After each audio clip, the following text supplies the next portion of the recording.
What's up, guys? Welcome to the line change. And we're here with our post-game show. As you guys can tell, I just got home, so apologies for a little bit of the lateness.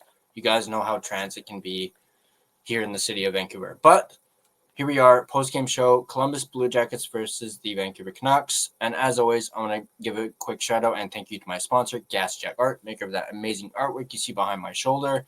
And you guys can check them out yourselves at GassyJackArt.com. So let's go ahead and get into the goal visualizer. I'll try and run through this pretty quickly. Apologies for if it's a little slow. My computer's acting up a little bit. But let's go ahead and check out the goal visualizer. No scoring in the first period. It was pretty low-key for shots for the Canucks in the first period. But starting off in the second period, Jake DeBrusk got it started for the Canucks at 5:28 of the second period to make it 1-0. This was actually a beautiful goal by Jake DeBrusk. As you can see, puck is moved up to Marcus Pettersson, who moves it back. Ratu will skate over and pass it over to Drew O'Connor. And then Jake DeBrusk is able to flip it up and over Merzlikins. Moving forward, we had Kirill Marchenko, who tied it up at 6:46 to make it 1-1, his seventh of the season, assisted by Voronkov and Matejchuk. I actually don't mind this, as I, believe it or not, have Marchenko in my fantasy, so I was pretty happy that Marchenko scored, got me some points.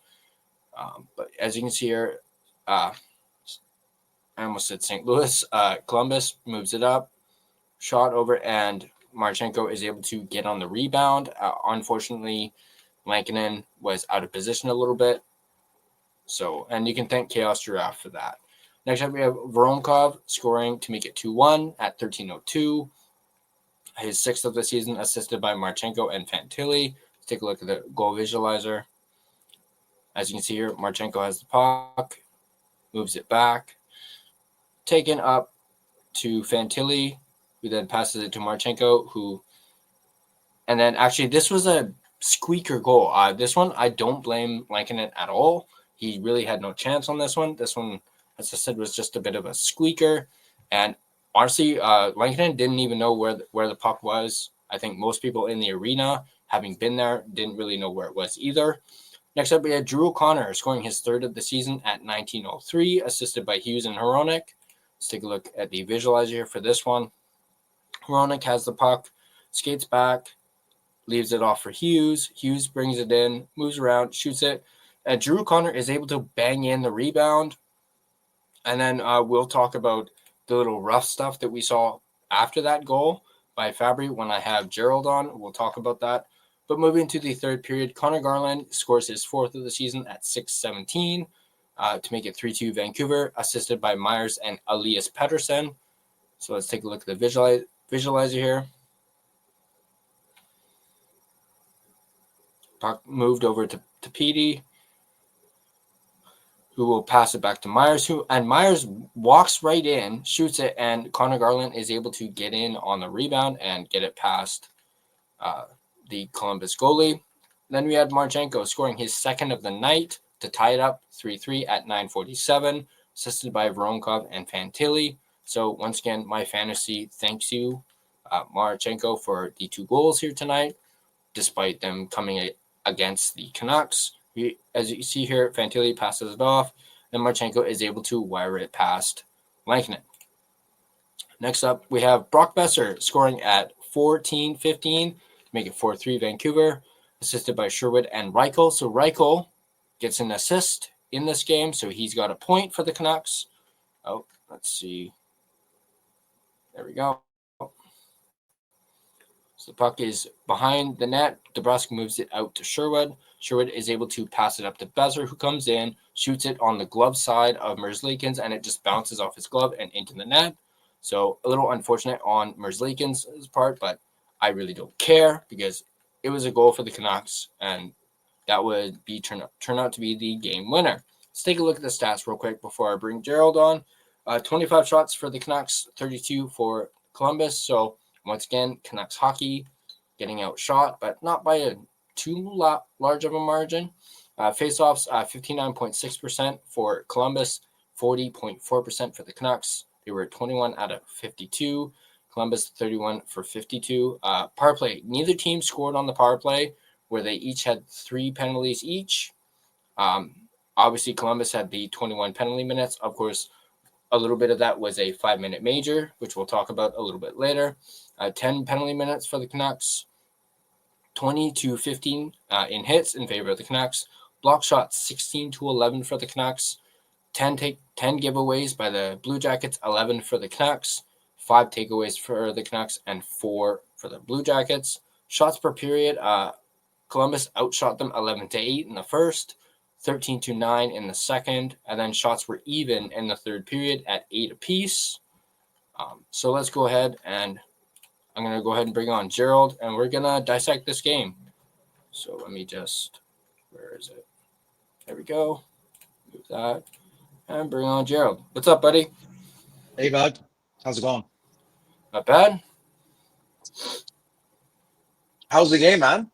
It was good, actually. I don't know about vibes. Didn't see any like vibes, but it was pretty good. I actually liked the person who I was sitting next to him, and I actually had some good conversations. A lot of it was, knocking on Petey. So, and he happened to be wearing a Pedersen jersey too, so it was a little funny. Where were you sitting? I believe I was in 316. Were you in clay seats? I'm not sure if they were clays, but I got them through clay, for sure. Okay. Oh, okay. Then yeah. Let me think. 316. Yeah, it's the other pair. But that's cool. Weird. You bought one ticket from him and the other one was sold. So the two of you don't know each other. No, we don't. Didn't you go with Sam today? Yeah, I went with Sam. So her and I had the 2 seats. And I believe he was in, because we were, 102, 103, I believe. And then he was like 101. He was with somebody else. So.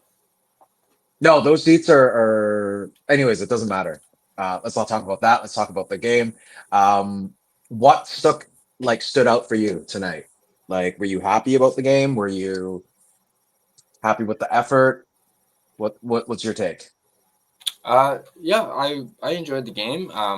Obviously there's no baseball to distract me, and once again, as Russell mentioned before, I wasn't stuck on my phone where I was, possibly getting hit by a puck. I was completely focused on the game, and I thought the Canucks came out, swinging a little bit. Obviously, we'll probably get into the referees a little later, but I thought that was a little atrocious, the way the officials were calling this game. And actually, no, I think you're frozen. And here, you're not moving, so I'm not sure if it's on my end. You were frozen for a second. You were frozen for a sec, and then so it could be your computer, maybe. Maybe. Here, let me just try this. Does that work? There we go. Is that working? Sorry for the technical difficulties, guys.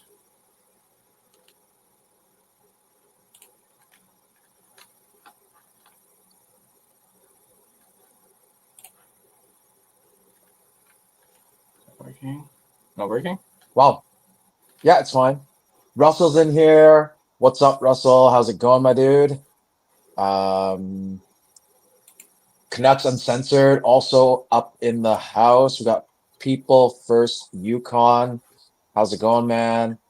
What else? Connor, thanks for joining us again. And I think there was an earlier message. I think Justin Credible is also in the house. Want to do a shout out to Duolingo. I caught him earlier in Russell's stream today, and he actually said the same thing. Yeah, he said the same thing in Russell's stream. So really appreciate you, the kind words on someone else's stream. We appreciate it, and thanks for dropping by. I'm not too sure about tonight's game or the show because I was in and out. I was running errands. Was at the airport, so um, I saw the replays and everything we're going to be talking about is based off of radio because I heard most of the game while I was driving in the car, and yeah. So who else is here? Let's see. Okay, Russ. Nothing much, man. I was busy all day. Didn't really catch. I caught the first and a half period of the game, and then listened to the rest, the second half of the second and a third on the radio. Justin, does Patera start tomorrow? Um, if Demko's not ready, man, I wouldn't start Patera because not sure if you saw the highlights or even watched the game because it was a doubleheader against Oilers against the Avs tonight, and they just got whipped 9-1. McKinnon had 4 points. McCarr had 2 goals, and both teams have back to back tomorrow. It's a second game in 2 nights, so Canucks played well tonight, but given it's against Colorado tomorrow, I'm honestly a little worried. And the whole win one, lose one. So if Canucks won tonight, then I think we know what's going to happen tomorrow, right? Let's see here. What else? Justin, maybe the Avs put all their offense in tonight, so they won't have any left. Let's hope for that because Lanky should be tired, and if he were to play, then it's going to be tough. He actually made some really good saves tonight. A couple on Fantilli, loved it. But yeah, we'll see. We'll see what happens. Y'all ready, Ty? Yeah, you're still frozen for some reason on my end. I'm just trying to figure this out, see what's going on. Just to throw it out to chat, am I frozen or is Tyler frozen? Can someone drop Yeah, us something in the yeah. chat? Let us know in chat. I can see myself perfectly, but now I don't even see you at all. So let me just try and do this one more time. But you can hear me, right? I can barely hear you. Like when I was replying to all the messages and all that, you heard me? Because It, Russell said neither one is frozen. Justin Credible said we both look good. so it's So probably my computer because it's a piece of bunk. So yeah, it's probably an okay. issue with my computer. Justin said both of you are moving smoothly and audio is coming very clear from both. So Mm-hmm. I think it's okay. It might be just you not being able to see me, I guess. Maybe just restart your computer and then come back on and I'll just go through all the messages while you restart. How's that? Yeah, I can try and do that for sure. So Because when you restart, I can still be like the StreamYard's still running, right? I think so. Yeah, because when the internet's cut out in the past, the stream still kept on going. Yeah. So So let's do that, Tyler. Do a restart and I'll take over for the time being and reply all your messages. Throw all your messages in chat and I'll go through all of them while Tyler does that. all right, yeah, I'll be right back. Again, apologies for the technical issues, guys.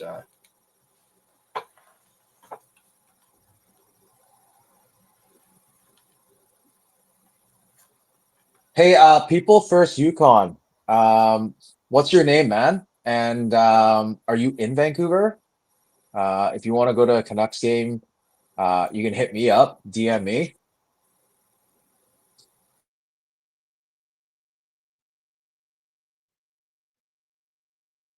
So how about you guys tell me what you thought of the game? Are you guys I think we're gonna get into the refereeing today. Um, I don't really want to talk about it until Tyler gets back, but please throw what you think in the chat, and we'll talk about that a little later when Tyler comes back.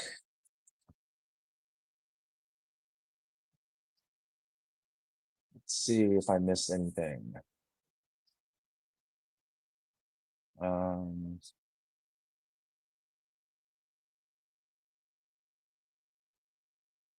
okay, I think I got through all the messages so far. You're planning to go to Vancouver Canucks game. When? Which game are you thinking of? Justin, I have not seen the post-game interviews yet. Um, but if he thinks they're only a few pieces away from being contender, I think he's, uh, I don't know, man. Like he's very optimistic. We'll put it that way. Um, I mean, it's hard to talk about a rebuild when you had a game like tonight and how um an outing like tonight, and then we gotta stay high, stay positive. But I mean, a rebuild does make sense if we've been going through media lately. I think after um the last game, uh yeah, a lot of talk about a rebuild and what that could look like, and who should go out, or if Huggy Hughes uh should be should be traded if he's not going to be signed. But yeah, like I honestly would like to see a rebuild. I mean, it could be done quickly on the fly if we were to trade Huggy, get a few pieces, then a couple of years, 3 years maybe. Hopefully get contending and get some good draft capital, and we'll go from there. People's first name is Bobby. She lives in the Yukon. Awesome. I've actually only been there once. Actually, no, I've been there a couple of times. Saw the Northern Lights. It was awesome. I was in Whitehorse, and she's a regular. Awesome. Thanks for hopping over here after Russell's. Connor, uh, and the stars of the team showed both their good and bad side. Please elaborate on that. Let's see. Connor, Besser scored a great goal, but was a statue for one of theirs. TD blocked a ton of shots, but he takes too bloody long to set them off. Can't agree more. I think the statue for the Besser goal was the one that was tapped in by Ver Veronishov. I don't remember the guy's name, but the goal was in between Lankinen's legs in the 5 hole. He didn't know where it was, and it was a tap in. And if Besser reacted quickly, that could have saved a goal. And Petey, the blocks near the end. I think we're paying him the 11.6 to do shot blocking, when the Leafs paid Tanev 5 million to do shot blocking. So I don't know. Is the 11.6 worth it? And Connor said Hughes showed bad errors even. Yeah. It's I think everyone's been talking about Huggy being off to start the season. There was some report saying that he had a different sort of workout this summer, and he didn't want to overdo it like years past. So I think because of that, he probably, you know, needs a bit of kickstarting. And he's definitely not vintage Huggy, if there is a vintage. But he's definitely not the Huggy of the last couple of years. And the power play, yes, the power play has been atrocious because I think it's mainly Petey. Just holding on to the puck too long, man. And trying to look for the perfect shot, trying to look for the perfect pass. I think they should just go with the flow and stop looking for the perfect shot. Just get those shots out. Like the Chicago game, like I can't even remember, but I think the attempted shots was 65, and they ended up with 45 on target. Uh, yeah, people first. Sorry, let me double check her name again. I think it was Bobby. Yes, I think everyone's frustrated, even with the win right now. Um, we're at 500, I believe. I think, yeah, 8-8. So if we were to continue this, definitely not going to make the playoffs if you're going to be win one, lose one, win one, lose one, because at 500, you're pretty much going to be off. You need to be at least a few games over 500 in order to make the playoffs, just to sneak in. Justin Incredible, Coots, 6-point game versus the Giants tonight. 2 goals, 4 assists, 5 shots, and a +3. That is amazing. At least we know what the future in stores, right? And if any of you guys watched the highlights or the actual games from last night, Celebrini and Bedard have been amazing. These guys, these kids have been on a tear. Celebrini also scored again tonight. I think both of them are leading the league in points. And looks like potential future Canucks. The future looks bright. I think I was out yesterday with a buddy from Hong Kong. His name's Robbie, and we were talking about Bedard. He wants to trade for Bedard, and I told him, yeah, Bedard's entry contract is done this year. He needs to re up at the end of the season. And he was saying, why can't we just trade a couple pieces, like trade Petey, trade Quinn Hughes, and get Bedard? Not sure if Chicago's down for that, but that would be interesting, and we'd get Connor Bedard back home even faster than expected, right? Um, just incredible. Rangers are winless in 7 home games and have been shut out 5 of those 7. Yet their road record is like 7-1-1. Yeah, I'm not too sure. Maybe they just don't like playing at the Garden. Um, or maybe it's like something's off because I don't understand how you play so poorly in front of your own fans, because Vancouver, any home game, people are electric and it's a vibe. And not sure about New York. I mean, I'd love to go to MSG just to watch the game. Basketball, hockey, I mean, basketball for sure, it's like the mecca. Uh, but to be scoreless in those games, I think fans have been pretty pissed off. Thank you, Connor. Yes, Voronkov, the second goal, that tap in between the legs. Skated to the net, but reacted slowly. Just looked at Lankinen, who fell backwards, not knowing where the puck was. Yeah, that was pretty brutal. And the other goal, I think, when Myers knocked off the net, that was pretty brutal too. So there's definitely been some blemishes in this game, even though there was a 4-3 win tonight. Russ, I don't hate EP. I don't hate PD. If you've watched the stream, you know I own 2 PD jerseys. Actually, I have 3.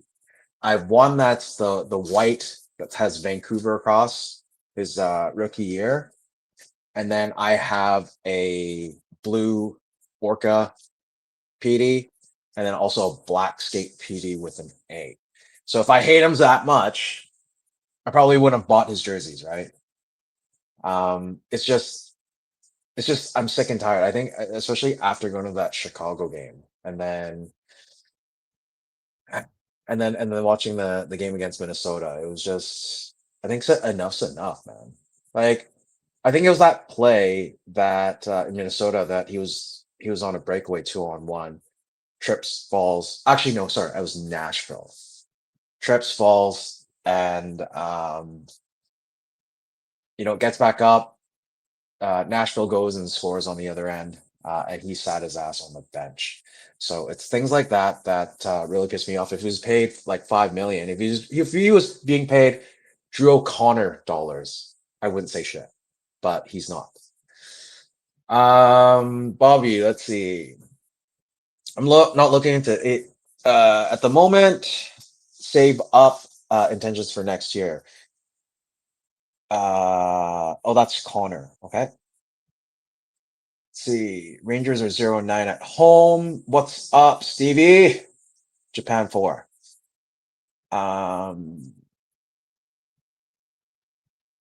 Bobby is saying, I'm going to medical, you mean medicine hat next year for soccer. That's really cool. And Connor, at least my boy Jakey DeBrusque or Jakey DeClutch scored tonight. Yeah, I was looking forward to that because November, Jakey DeClutch comes in. He had 14 goals last year in November, and then he just stopped. I think he made his paycheck and then he stopped. So hopefully he can continue the streak and go on a tear, and especially tomorrow night because it's against Colorado. We need that game. What's up, Stevie? Bobby, what do you mean? Could you join us sometime? You mean at the games or on the stream? Let me know. I'm sorry, Ross. I'm not trying to shit on him, but it just feels like he blocks shots. He's been making great blocks, but you don't get paid 11.6 just to block shots, right? You get paid that kind of money to score goals, and not do drop back passes. And you know, if if you're paid 11.6 to do that, then a lot of people will be being paid that too, right? Connor, I gotta say as well, Columbus were dirty bastards tonight. Yes, they were. Major penalty to Olivier was bad, and the one Myers got boarded. Why wasn't that called? And how about the one on Quinn Hughes? End of the second period. It was pretty much like on a breakaway, and Provorov kind of hooked him. No call. The ref was obviously looking at them, looking at the puck and the player. How do you not see that and not call that?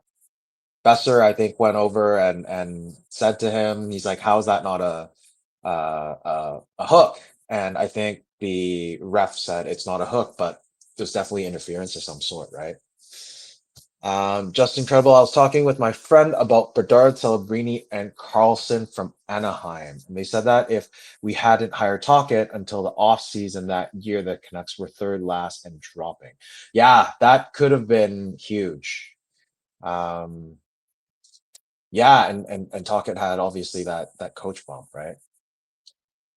And having Carlson and Fantilli, at the very worst, Smith or Mitchkov.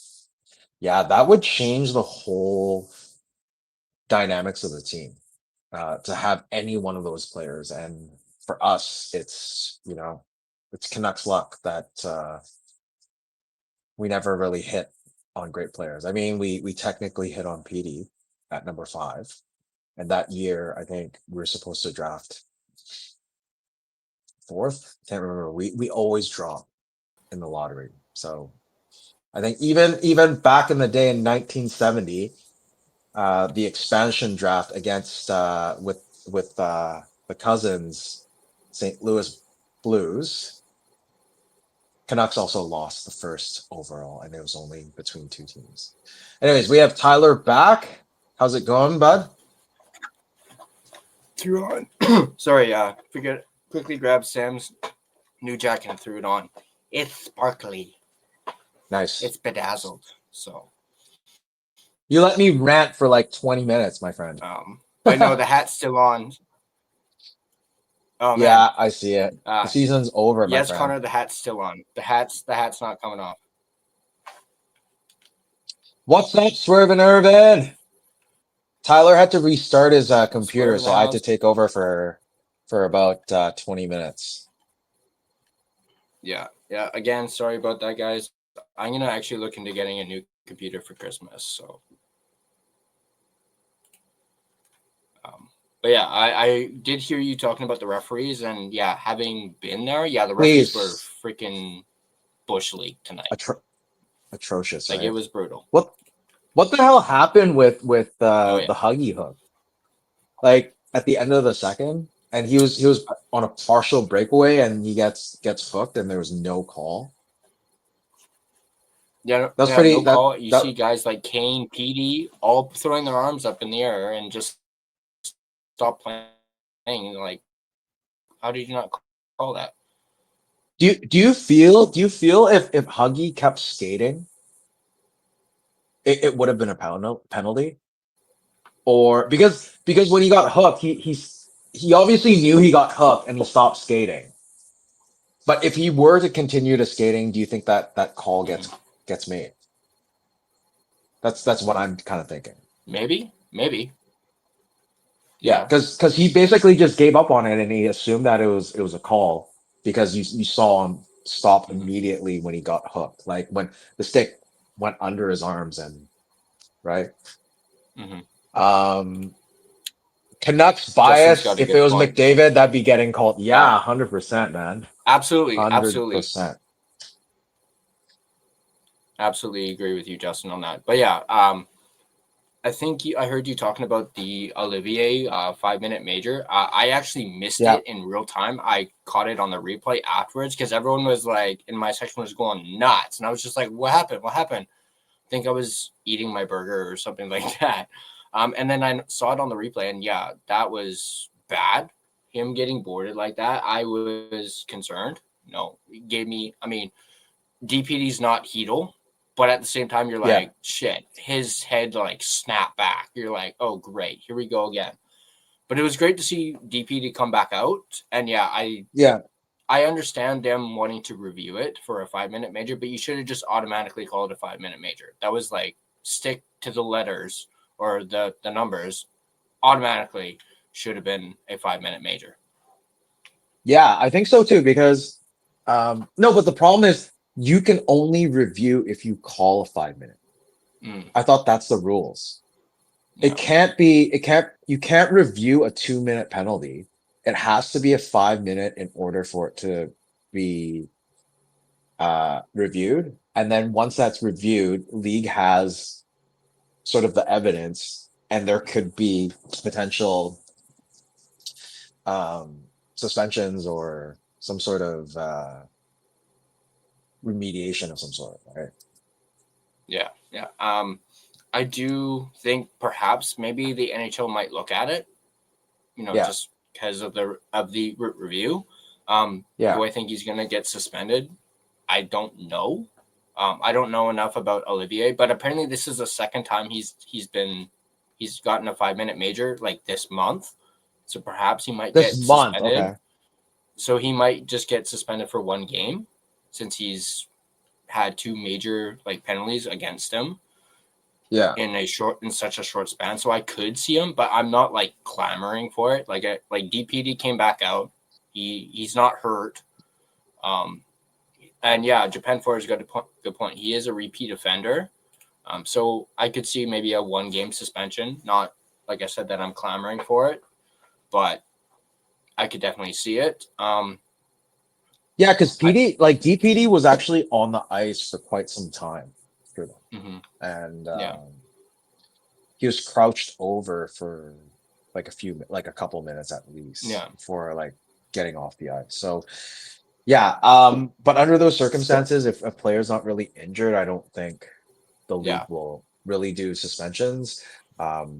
But like, was it Connor that said it? He's a repeat, or no, Japan 4. So Japan 4, yeah, yeah, so repeat offender, then yeah, potentially there could be some sort of repercussion for it, but we'll see how that goes. hmm We'll probably find out or hear about it tomorrow. yeah, for sure. But that wasn't the big thing that I really wanted to talk about. It was after that Drew O'Connor goal, which, by the way, hey, Drew O'Connor scored a goal. He's actually been, I've noticed him playing a lot better the last couple games. So it was great to see him uh, Are you trying to get rub on the this in score on sheet. me? Are you trying to rub this in on me? Like, A little bit, a little bit. I'll admit, when he scored that goal, I was like, "Oh, gee, Gerald's gonna love this." But It was a nice rebound he pounced on, but what I did not like was the cross check to the back to his legs by You mean freaking Fabro? Fabro. Yeah, like what the fuck was that? I didn't think he was that dirty because at some point the Canucks actually looked into getting Fabro, right? Yeah. Um, and to see him play like that, it's just no, because it was just a lot of back and forth before. Like if you look at that play, at that goal, before that, Doc was actually Fabro and Doc were kind of pushing Yeah. back and forth Yeah. of each other, right? And then just before he got that top cheese goal, actually it might have been corner, I can't remember, but he flipped it in. He knocked down Fabro, got to the loose puck, and shot it in. So that's why Fabro was pissed off and went over and cross checked. I think that's the biggest reason. But yeah. Um Yeah. Yeah. yeah, but Doc, fine. Like the last week he's played well. I think it's what 6 points in the last 5 games, something like that. He had a goal assist today. Last week he had a 2 goal outing and then another 2 points the next game. So 2-2-2, 6 points in 5 games. That's pretty good. And being paid, I think what 3.25. So that's like Dakota Joshua money. Yeah. Mm-hmm. Yeah, I mean, to be honest, like Doc has been there even at the games like I've gone to or we've gone to, like you see it, and I think he was playing with Sherwood. He gets the puck, he's always there, and he just can't finish. Like before that 2 goal game, he had a lot of chances. I would say maybe a couple chances every game, but he would never capitalize. So that's why I was so pissed off because it's like, how can you not get that in? You were goddamn perfect. The net was open and you can't even like score. So at least he's finishing off today. Like that goal is pretty nice. The goal tonight was pretty nice, I Yeah. have to admit. So yeah, maybe he's hearing me complain and whip. If anything, Russell, Doc has been my whipping boy. I've been like Tyler knows because Mm-hmm. like I was at the game with Tyler and I just like I think at some point when Doc missed a goal, like a chance he got in for a goal, I stood up and yelled some stuff. So, Yeah. but yeah, it's not just PD, it's Doc. Like if you're playing well, I'll give it to you. But if you're playing terrible, I'm also gonna give it to you. That's how I am, right? Mm-hmm. Yeah. Speaking of missed opportunities and PD, um, him not I what was it in the second period where he like was coming in and had a chance to shoot and then he loses the puck. There were so many people in my section that went nuts over that. We're like, I'm not gonna reiterate what it was said, but it was like a lot of f f f Profanity. f, yeah, profanity, and myself included. I was like, shoot. And actually, that's when me and the guy next to me were kind of joking about PD, going like, dude, shoot the freaking puck. Like, what Yeah. is with you? I even was joking towards the end of the game when Columbus pulled their goalie. I was like, okay, now PD's going to actually shoot because there's no goalie in the freaking net. And he actually laughed a little bit on that. And yes, Connor, yes, that was me. That was me saying, I wish I'd gotten it on video. But Sam wasn't recording, unfortunately, but that's okay. I did want to point out something. I mentioned it in Russell's chat earlier. I was walking on the concourse. I think this was prior to the game starting. I was walking past the Canucks store, and actually I was turning to go into the Canucks store because Sam You see was in there. Lucas? No, I didn't see Lucas, but I went in, and as I'm about to go into the line, somebody is walking towards me and we make eye contact. They saw me and they out of the blue were like, "Hey, look, it's David Schneider." As he walks past me, and I actually like laughed at it. I was like, "Yep, hey." Yeah, I Were just you want to wearing point. that Blue Jays hat? I was wearing the Blue Jays hat. Yeah, That's why. yeah. All right. And then during the game, they had I think it was it during one of the intermissions. I'm not sure. It may have been like a commercial, or something. But they had on the big screen like comparing like fans to like celebrities. I think one of them was Did did you get on Sydney. there? No, I didn't. I didn't. They had Sydney Sweeney and Scooter Braun, and then they found someone who kind of looks like them on the big screen. Nice. But anyway, long story short, they put up Davis Schneider, and I like kind of like went up like this and stood up a little bit. It was like right here, right here. No, they picked somebody in like one of the booths or something like that. Did So they look like him? yeah.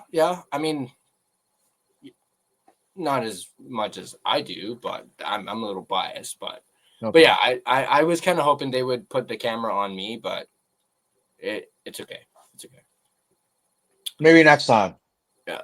Apparently, Lucas was like at the game. Crap, I didn't even see him. I did look for him when I was in the Canucks store for sure. Did you see Harry? I think I saw Harry before the game. I just wasn't sure if it was him, like outside Okay. the arena. So I didn't really approach him, and I had Sam with me too. But I could have sworn I saw him. I know he was. I don't think he was in the same section as me, but he was not far from where I was, based off of looking on his Twitter.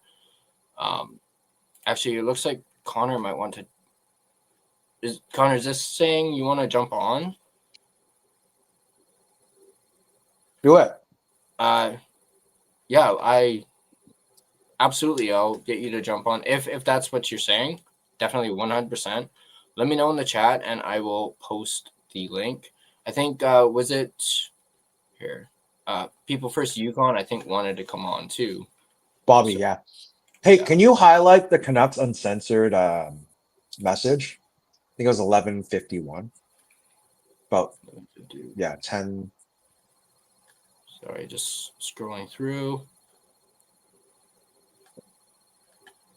Here we go. This one? Yeah. There we go. I really agree with this.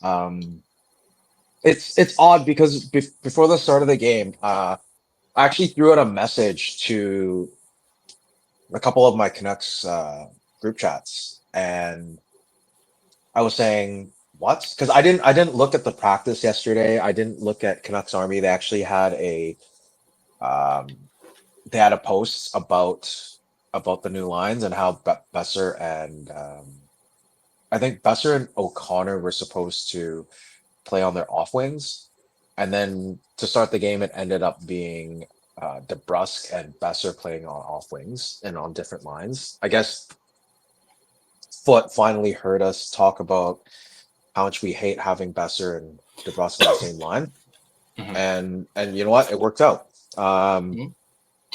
Besser's goal, Sherwood, great pass over to Besser. Yeah. Took that shot. It was a bit of a knuckler, and then went over Elvis there, and yeah, and then DeBrusque on that goal, dude. The DeBrusque goal was pretty sick. That was mint. Yeah, it's November, so Mm-hmm. it's DeBrusque month. It's Yeah. JDB month. He got the steal,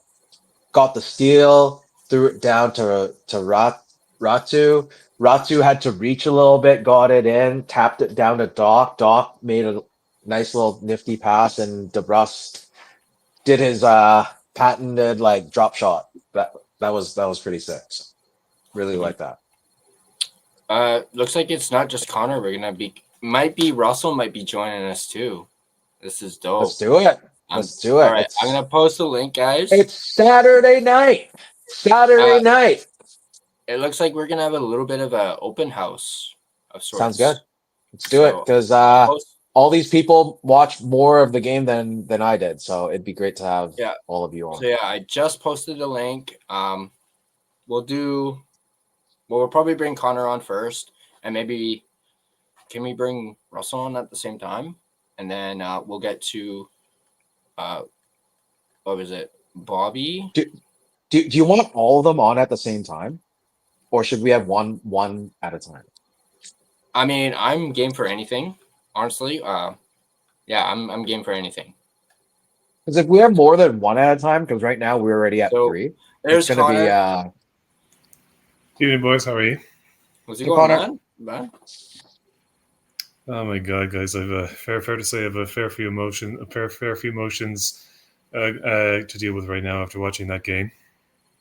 Please. I want to say one of relief. I want to say I've relief, frustration, intrigue. Just so many things to think about after that game. Because to me, as I said earlier in the chat, like I saw the good and bad of the team. Like I said in the chat, I basically saw the stars of the team show both their, I guess you could say, their best and their worst. You know, Can you like do I said one? Can you do a good and a bad for each player? Well, like I said earlier, and I stick by it. Besser scoring that goal that he did from the drop pass was fantastic. But I mentioned earlier, Gerald, that goal that Voronkov scored for Columbus. Basically, Besser, like he skated into the net. Yeah, he was a statue. He just looked down at Lankinen and did absolutely nothing while Lankinen was frantically looking for where the puck was, and it ended up over the line. And Besser didn't try and poke at it to get it away from him. Like that was a poor defense. But imagine if Besser actually tried to reach for it and ended up pushing it into the net. Like it's a two-sided kind of thing, right? He could have prevented the goal if his stick was behind Lankinen. But if he tried to retrieve it in front of him, he could have tapped it in also. So it would have been a goal either way, right? Do you agree? It could have been, but at the same time, you certainly bring up a good point, Gerald, that it could have, if he tried poking at it, it went over the line, then you could say, well, why the hell did he do that? But at the same time, if we're from where Besser was standing, I'm sure he could have gotten a better view of where the puck was than his goalie did. So he could have tried to, so maybe he could have motioned or at least tried to, if he could sense that Lankinen couldn't see where the puck was, because I think it was like right underneath him, and then it ended up over the line. I mean, you bring up a good point, but to me, in my mind, I think Besser should have tried to try to put his stick out to stop it going over the line. So that to me was poor from Brock Besser, and and if you were watching Russell's stream, which I was, yeah, go on. I think we can both agree at least. I think we can agree at least if there was an effort to get the puck, that would have been better. I think that's what you want. You wanted the effort as opposed to him just standing there and looking, like puck watching kind of thing, right? Yeah, exactly. Because defenders are not to stand there and do nothing. Exactly. 100%. And sorry, I didn't mean to cut you off. Yeah, go on. I didn't mean to cut you off, but yeah, go ahead. Continue. Your next. The other one has to be PD again. Like, and as Tyler alluded to already, like, shoot the damn puck, PD. I don't know what on earth that is like stopping him from letting it go, because like when he lets it go, he can shoot really well. I was watching the game on Sportsnet, and Ray Ferraro was saying it plain and clear and obvious. And Ferraro is someone who, in all honesty, I didn't like him at the start because of, I don't know, the way his voice comes across, but he was speaking with the absolute fact.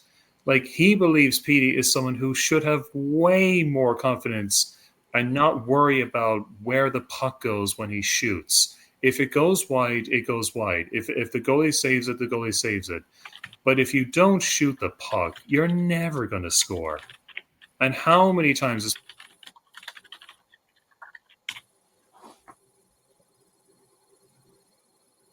Connor froze.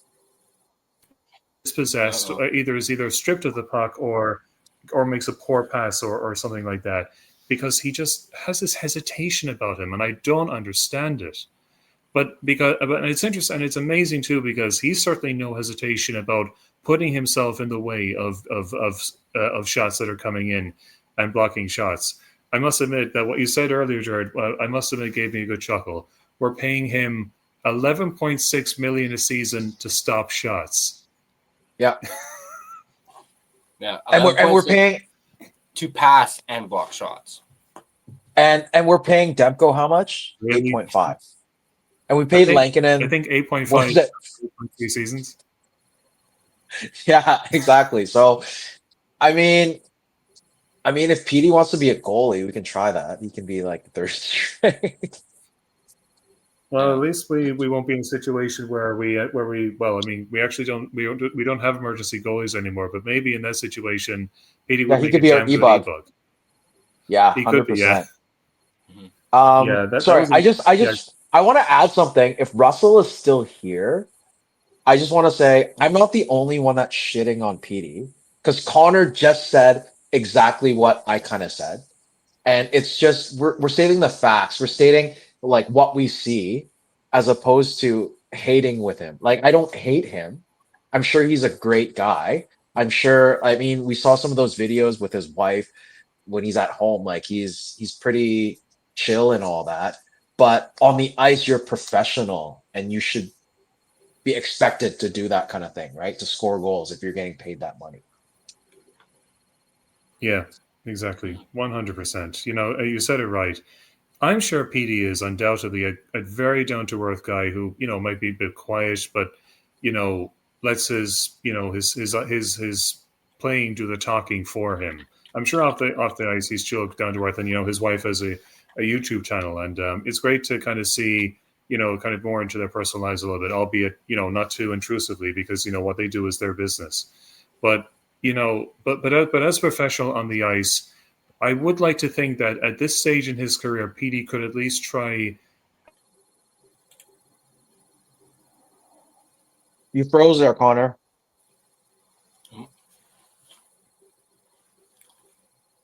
Sorry, guys, you kind of chipped in and out there for a bit. So, but is he? But I would have liked to think that at this stage in his career, he could at least have more of a voice. Is he? He's still that silent type on the ice, a bit like how often I tend to think Hughes is a bit quiet on the ice too sometimes. While Hughes is obviously great at going forward, I still wonder, does he strike me as being captain material? And I like to think, PD by extent should at least show some kind of a leadership side to himself, to his how he plays as well. But I'm not seeing enough of that from him. I need more of that. He's definitely not captain material. I can tell you that. He's no Naslin or Henrik Sedin. He needs to be more mature. He needs to get a bit more mature and be more professional. And at that point, maybe. But Huggy was the right choice because it was between JT, Huggy, PD. PD's name was just thrown in there for the sake of it. He wasn't going to get it, right? But Huggy was definitely the right choice because he proved it on the ice, and then off the ice, he also tried to be that leader within the room. Like he's not very vocal, but like he can be when he needs to be, right? PD, they call him the alien because of those interviews, because of those stares, those death stares, and those like he just won't be vocal and he can't be truthful. Like Huggy's just, especially this year more so, it's just like he has a bit of bite to himself this year. Like he's just like, what do you think about it? Like he's not taking any more shit. He's just going for it. So yeah, to answer that, PD for Russell, PD's not a captain material type of player. All right. Speaking of Russell, I'm gonna bring Yukon on and Russell at the same time, so we're gonna all be on here. This is like a round table. Yeah, we'll do like a round table. Can you guys hear me or not yet? Yeah, we can hear you. Yeah, I can hear you. All right, there we go. Okay. Wow, this is a first for the line change. This many people on at the same time. This is awesome. Love it. We'll start with Yukon. Tell us a little bit about yourself. Welcome to the channel. Thank you. I am Welcome, from Bobby. Yukon. I'm a big Canucks fan. What jersey are you wearing there, peoples? I have a Quinn Hughes jersey. Brand Nice. Hughes, captain of the team. Yeah, Bobby's been. How long have you been watching Nothing Is Perfect now? You've been here since pretty much For the a start, right? long time. Was it preseason last year you joined us? Yeah, pretty much. Yeah. Yeah, yeah. And they've been Hey, here ever Bobby, since. is Yeah. there a reason you watch Russell's stream? Is it because like the guy has I'm a a big sick Canucks fan. mustache, or oh, you're a big Canucks fan? But is there any other reason why you watch I Russell? just like meeting new people. Okay, that's good. Thanks Guy for thinks coming he's on to lovely. our. Thanks for jumping onto our stream. We really appreciate it. You're welcome. I heard Demko might be playing tomorrow. Like, we don't know yet. Yeah, I think I heard that too while I was leaving the game, that there's a chance he could potentially play tomorrow. But I'm not going to get my hopes up just yet. But I guess we'll probably find out in the morning for sure. Bro, seriously, let me throw this out there to all of you. If Demko's not playing, would you play Lankinen? Because it's a back-to-back. He already played a crazy-ass game. You know those saves on Fantilli? Bro was there. But I don't think he can play 2 games back-to-back. And would you start Patera? That is the question. Against a Colorado team that scored 9 goals against the Edmonton Oilers tonight. Please, what do you guys think? Let's go, Russ. Yeah. Go with Well, I mean, Russell. Patera has NHL experience, right? So he has done it before. It is possible that that's something he could do. Yeah. I mean, but the other thing you got to worry about is now that Demko is in his maintenance day or whatever they're calling it, Lankinen is your number one, which means that if you play him back to back and he gets lit up and injured because he's playing on back to back nights, which is really tough for these guys. And he already faced 32 shots tonight, so you run the potential of also injuring Lankinen and then being forced to put Patera in. So you might as well just put Patera in from the beginning and go from there. Interesting. I like that take. Mhm. Yeah, Connor? I 100% agree. I mean, they've no other choice, really. I mean, what other backup goaltender do they have right now? I think if I recall on Russ's stream when he was chatting with Dustin about Abbotsford, Tolopilo is injured, I believe, and in that And situation, Taiyang. you probably would if he wasn't. And who was the other one? Medvedev, I think it was. No, Medvedev just Medvedev came is back, didn't it? No. So Tolopilo got hurt last week, making an insane save. Taiyang got hurt last night. And because they'd called up Patera on the emergency backup, they didn't have a backup. So in the third period of the Abbey game, they used a real estate agent from Colorado as the emergency backup.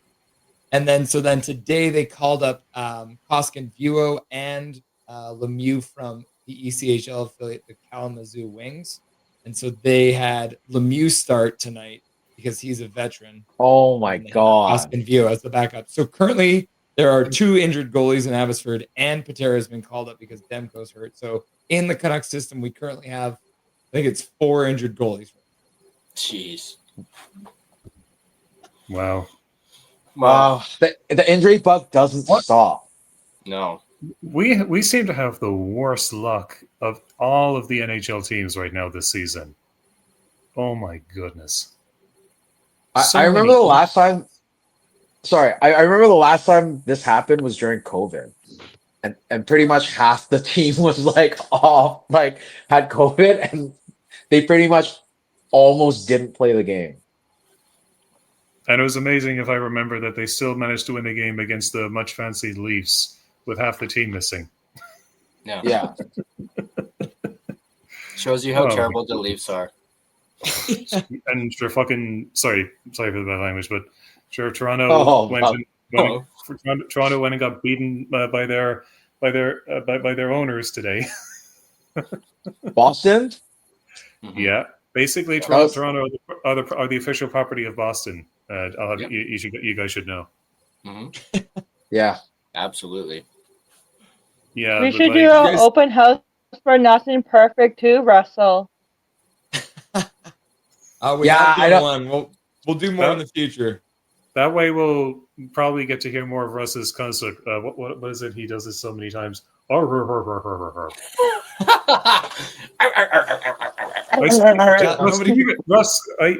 has anyone told you you're trying to pass off like you think you're Mr. Krabs? Mr. Krabs. Mr. I've never heard of Krabs? Mr. Krabs before. I get Jim Carrey from Ace Ventura a lot, Ace Ventura, and especially with the hair right now too, right? Oh yeah, absolutely. Yeah, that's kind of what you're trying to do right now, Russ. PARTY, because I gotta. Yeah. Yeah. I even told you chat tonight, like Besser's gonna score, and I was right. Mm-hmm. Nice. Nailed it. Yeah, I should have Gerald, done why do you hate a Pedersen so much? goal scorer prediction. Tell me. Russ, I'm I asking just told you. I know. I I get it. I just told you. Like you're just trying to picture a world. I want to do an exercise. Picture a world where Pedersen's the one who got hurt and not Hedel. Where are the Canucks right now? Are they? Oh, they'd be doing. No, they'd probably be. They would have went 5-0 on that road trip. Yeah. Bro, that road trip after Hedel got hurt, we could have, if Hedel was playing, we could have been 5-0 on that road trip. But let's think about it. Play hypothetical. So Pedersen gets hurt instead of Hedel at that point in the season. Same game, reverse roles. Dude, now that'd Hedel's be your number one awesome. center. That would be awesome because at least PD would be an LTIR. We'd have 11.6 million to use. 11.6. And then Hedel has been doing Hedel things. He scored 2 goals in the opener. I think he had in the 5 games, he had, 3-4 points? No, he was almost a point a game. Almost a point a game, exactly. So if that's the case and he continues on that trajectory, I'd say we'd be 8-2, man. After 10 games. Think about this. This is the thing I always have to remind people. What is Hedel like when he has the number 1 pair on the other team against him rather than the number 2 pair? That's true.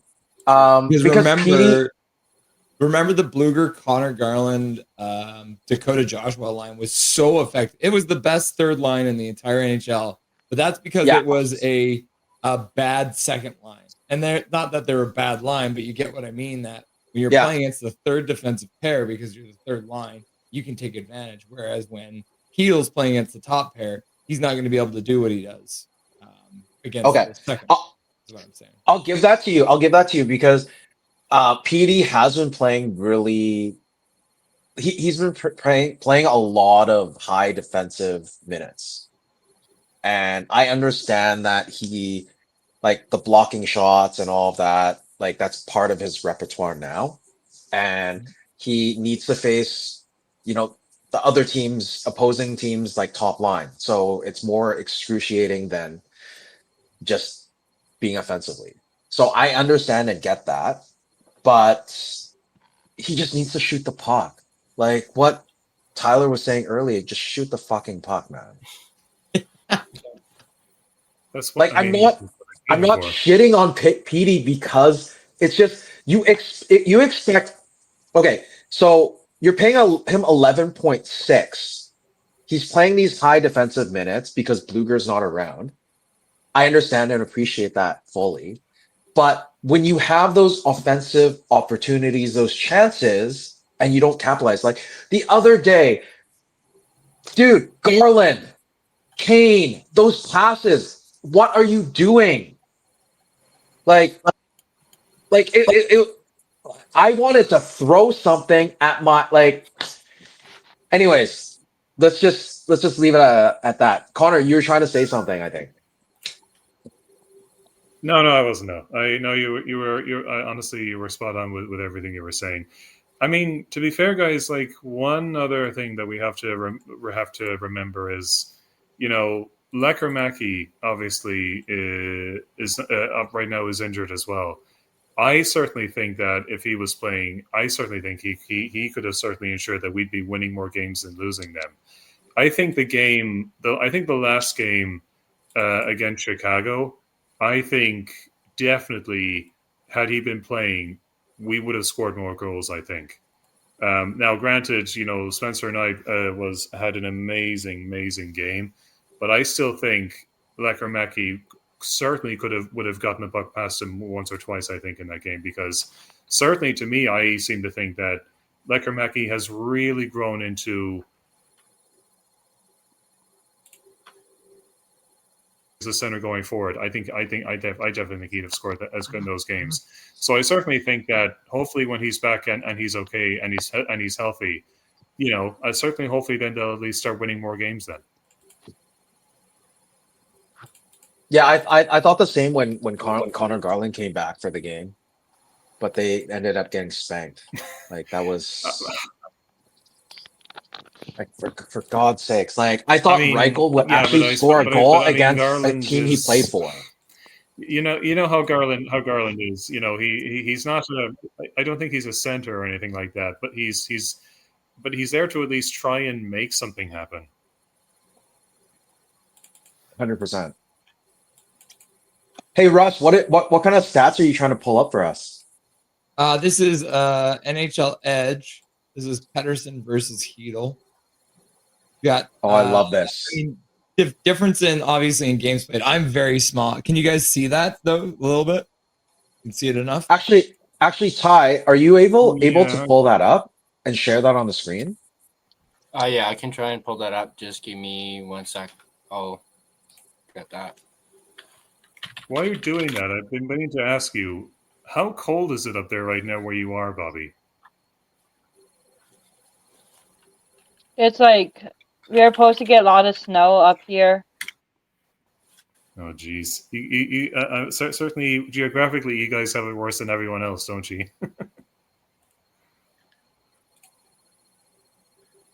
Yeah. Hey Bobby, are you in Whitehorse? It's like minus. Yeah, I'm from Whitehorse. It's like minus 4 degrees here. Oh, Jesus. It's not too bad. Yeah, it's I not too suppose bad. not. I mean, I'm just wondering how much Vancouver. I'm just wondering how much players are injured for Vancouver because they were shown a list and it didn't have time to count them.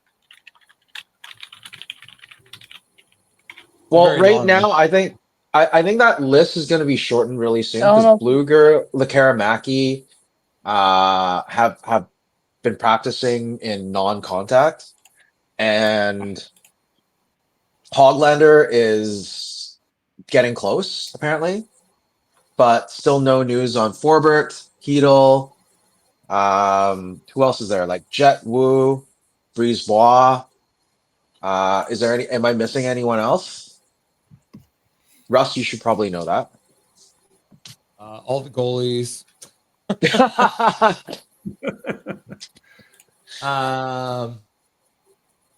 Yeah, no, I think that's pretty much all of it. But I mean, like you said, I think Lekkerimäki, Bluger, and Mancini were all in non-contact jerseys at practice today.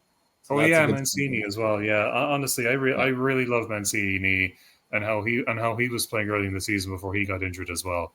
I think definitely once he's back in the fold, then I really think hopefully he'll definitely help shore up the defense a little bit. Because especially how good he was putting pressure on any opposition forwards away from the net at the corner boards, if you could call them that. Most of the time, whenever he was there, he was really exerting more of a physical presence on anyone. So I would like to think that having him back in the fold when he's fit and healthy, hopefully should at least shore up the defense a bit better. Let me ask you a question. With Mancini, don't you think he still needs to find some sort of consistency? Because if he has a good play on the offensive side, immediately on the defensive side, he kind of it's like a brain fart. Like he has these mishaps. But if he's not going on the fence, because he's one of those puck moving, like he can just gain the blue, go in, he can be an offensive defenseman, but defensively, I don't think he's really there for the NHL. Offensively, he's great. He can drive play. He can gain the zone, all of that.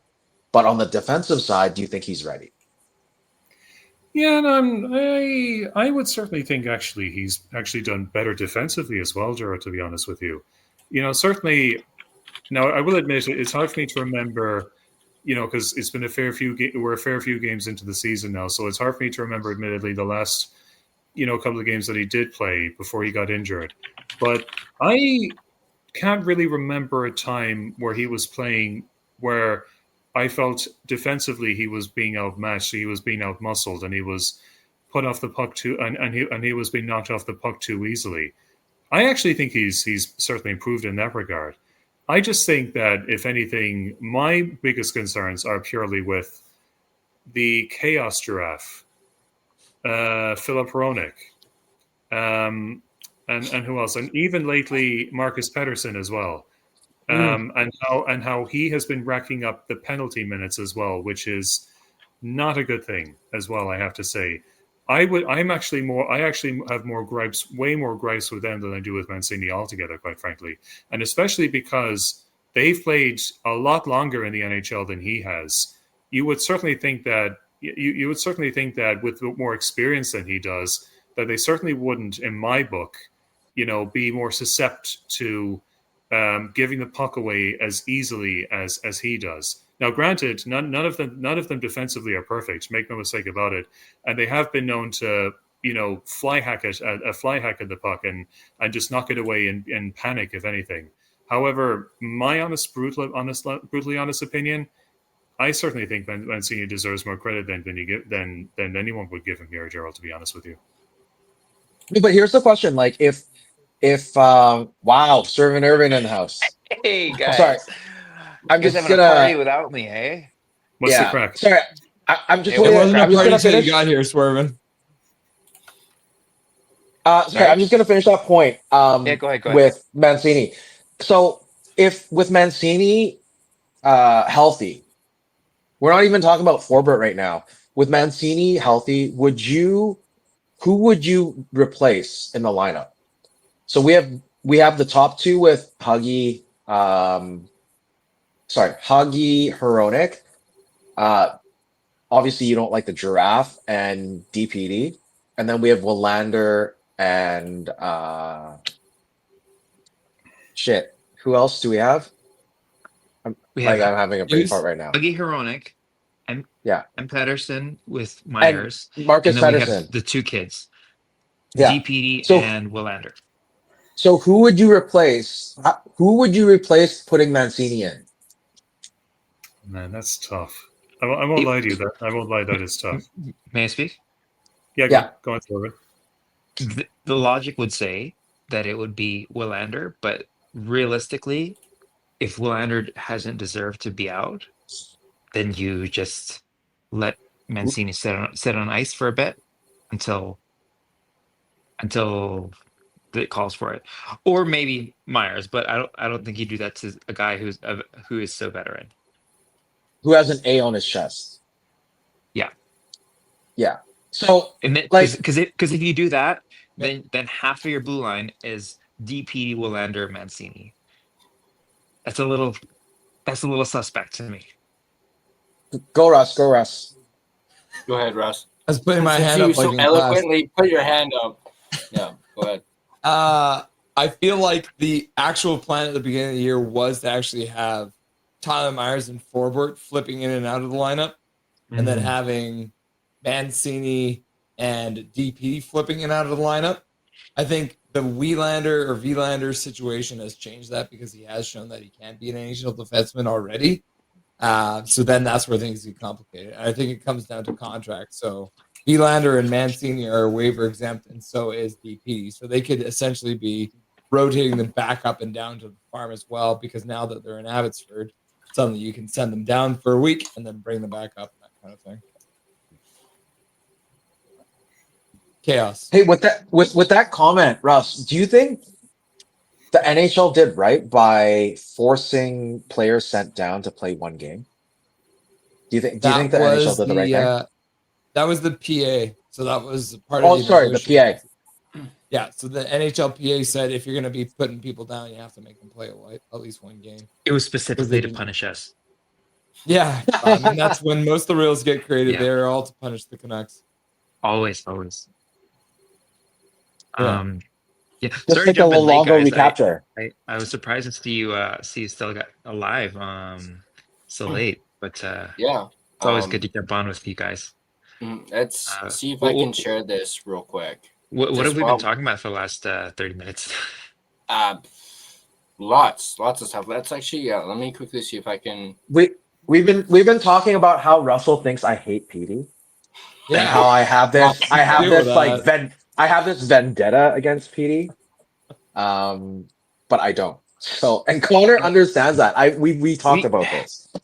I also wanted to mention as well, guys. The reason why I wanted to come on. Like, I watched the highlights of Colorado in Edmonton. Holy shit, guys! They are scary good. Mm-hmm. And the thing for me is that they are a team that don't waste time in just doing what they're supposed to do, and that they don't wait to set things up. They know where each player will be. They know what each player plans to do. They know what the best lines are. They're basically leading the league right now, not just the Western Conference. They're leading the league completely. And tonight showed exactly why. They absolutely trounced the two-time bridesmaids tonight. Yep. Yeah. Completely trounced them. We all questioned when they re-signed Brock Nelson, 33 million-year-old Brock Nelson as their 2C. But, we've seen that he's been able to, to serve well enough that, and when you have elite play by two superstars the way they do, makes a big difference, right? You got to be, in hockey, you got to be predictable for your teammates and unpredictable for your opponents. Yeah. And that's what they've been able to do. Like, there was a game earlier this year with Colorado and New Jersey. And New Jersey has stars like, Nico Hischier and Jack Hughes. The thing with those guys, if you watch it, their play, it grabs you by the neck and says, hey, these are the superstars. Like, these are the guys who are going to take over the game. You even if you were a new fan of hockey, you would look at it and you would point at it and you would say, those are the guys. Those must be the best players in the team. You don't have to, you wouldn't have to squint and be like, ooh, look at his back check and look at the shot blocks he did. Ooh, he's 4 out of 6 on the faceoff dot. And so I get the frustration with guys like Pettersson, because he is that guy, or we've seen in the past that he is that guy, and we need more from him. We need him to be able to put the cape on and take over games. But the thing is, too, we need the same thing from Hughes, and we have not seen it from him in the last few games that he's played. Thank you, Irvin. Take that, Russ. Take that. That's actually something I wanted to ask the group. And here's the thing: is, sorry, Russ, to cut you off, but even if, let's say, Hughes and Pettersson were playing up to their potential, I've been banging this drum that this team, the way it's been constructed, is very poor. Because if you're the opposing team, all you have to do is plan. Well, let's check Pettersson, let's check Hughes, and then past that, who else has answers to the opposing team? Sure. Right? You know what I mean? Yeah. Not to mention, you've been watching too much of Harrison Price. Yeah. Not to mention, if I recall, I've been on this. Like, I said it as far back as Monday, even though we won, right? Because we I know won on Monday. I would. Okay, there's two. I can vouch for that. I can vouch for that. I want to ask Whit something too, because I wanted to ask Whit something too since he's here. But quickly, 2 things for me, and then I'm going to ask Whit something and give it over to him. The thing is you refer to PD as 11.6. We got to start talking about Quinn Hughes as the so-called captain, because right now he's not acting like a captain. He's throwing hissy fits on the ice. When PD did the same things, people shit on PD. And when Quinn Hughes is slapping the puck in the last 30 seconds of the game like a toddler, nobody says anything. And everyone says 11.6, 11.6. I'm saying the wannabe captain, the should have been Miller captain, right? Like, however you want to put it. Bro, really? You're throwing that? Are you seriously throwing that out right now, Russell? You're saying JT Miller should have been captain of this team. If you want, I thought Pedersen should have been the captain of this team. If you really want to get down to it, but I heard your opinion on that one earlier, and I knew that would make your head explode.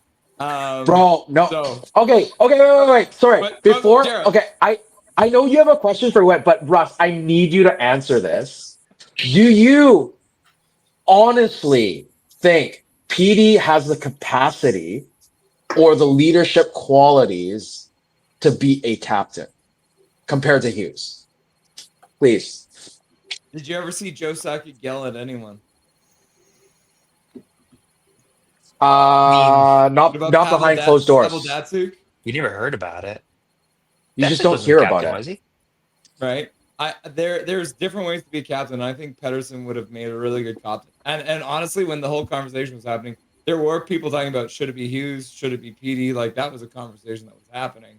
And people forget about that now, because now everyone's like, oh, it should have been Miller. But I think Pedersen would have made a good captain of this team. No. But I mean, like I said, everyone leads differently, right? And the thing is the captain of the team is diving headfirst in front of pucks with 30 seconds left of the game. And that's what Pedersen did tonight. That's my captain. My captain back checks, and Quinn Hughes is acting like a damn forward. He's in the damn corner, and he is not skating his ass back to cover his position. And I get it. He's got someone back covering for him, but he should be moving quicker, because I know when I gave up the puck in hockey, I was the first one back in the other zone, and that's what a captain is doing. Quinn Hughes is currently not doing that, and Pedersen is. Okay, so I gotta clap back on this first, Connor. I'm sorry. I gotta clap back at this. Go ahead. So Quinn Hughes is not having a good start to the season. But if you look back at the previous 2 seasons, even though we missed the playoffs last year, who was our MVP? Please tell me that. Right? It was Huggy. Exactly. Last year? So just because, last year, like even the year before, like Huggy lit it up. Like you don't even think he has another gear, and then he goes another step. This year, obviously, because our expectations are high, he's still a great defenseman. But because of all the Hughes that we've seen in the last couple of years, we have that, that first impression or that already bias, because he is that world elite player, and now he's come back to earth being that regular good defenseman. But with that said, I agree in a sense, because watching his interviews, it seems like he's checked out. It seems like he just doesn't give a shit. And it started from that game where he slammed his stick against the net, just like JT Miller did in previous years. Mm-hmm. So in a way, I kind of agree with you, Russell. But at the same time, if we look at the long range, what Huggy has done and what PD has done, Huggy definitely deserves that leadership captain role as opposed to PD, because PD hasn't led in any way in the last 3 years. This year, he's playing a little better than Hughes, and people are still shitting on him because he's the most expensive player on the team. That's why he needs to take that. But if you were to say, oh, you're captain, blocking shots and all that, how about the last game?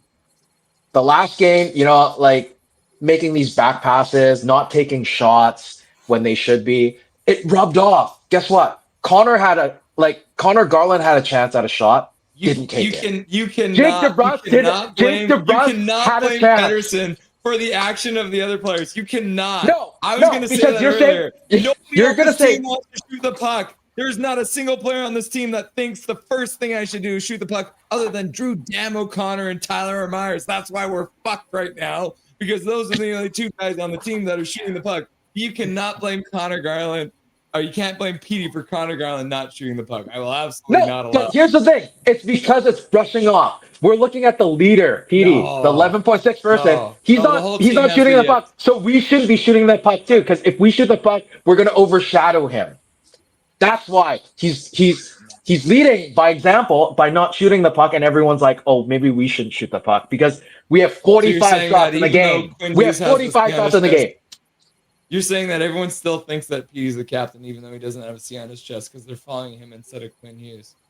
Yeah, I mean, I agree with you in that sense that he's the captain, because people God, we wouldn't have lost that game against the Hawks if Connor if Connor Garland shot the puck, if DeBrusk shot the puck. 45 shots. There were 65 shots. Hey, I want to show hands. I want to show hands from everybody who's in this call right now. Who put up your hand if you think that it's Petey's fault for everyone not shooting? Honestly, I'm 50-50. That's hard. That's a hard one. It's a team game. Petey's not on the ice for. He's not on the ice as a for team the full 60 because seconds. Petey's not shooting. So they're playing. This is the thing, Gerald, is that I feel like these days, and ever since Petey has been back this season, if he does anything good, it's like, yeah, he should do that. He's 11.6 million. And if he doesn't do something you want him to, then it's like, fuck you, you make 11.6. There's literally nothing Pettersson can do to get good by anyone right now, right? Like, it doesn't matter that he threw himself head first in front of a shot to block it tonight. Nobody gives a crap. To me, that's worth 11.6 million. And as I mentioned before, even if if Pettersson is playing out of his mind, we would only be as good as basically the Edmonton Oilers are now. We'd be like one of those beater 1990s Volkswagen Golfs with big shiny rims on them. That's what we would be. You know, that's poor team construction. And I'm going to say something. 9-1 yet, Swerve, I'll have you know. Sorry, go ahead. We haven't lost a game by 9-1 yet. Sure, we might tomorrow. Yeah, we play Colorado tomorrow. But I'm going to say something that might be controversial for you Canucks fans, because I know you love this guy. We shouldn't have prioritized Besser if it was going to come at the cost of our center depth. That's an interesting take. You have to decide whether or not they lost their PS Suter, which I'm assuming you're talking about. Right. Did they lose him because of Besser or because of Kane? Because I felt like Kane was brought in as a... It's because of Kane. I think because of Kane. Anyways. I think we lost out on Dvorak, and then we turned around and we said, we got to do something, and then they re-signed Besser. Oh my God. That's how I think. Even if we got Dvorak, we'd be in the shits right now. Like, Dvorak's not really doing anything right now. Yeah. Look at Philly. Look at Philly right now. Like, where is Philly right now? They're actually ahead of us, I'll have you know, Gerald. they're actually doing better than us right now. They're on 18 points and we're on 16. Well, I can tell you Canucks have more shots than Talkett's team, so that's all I have to say.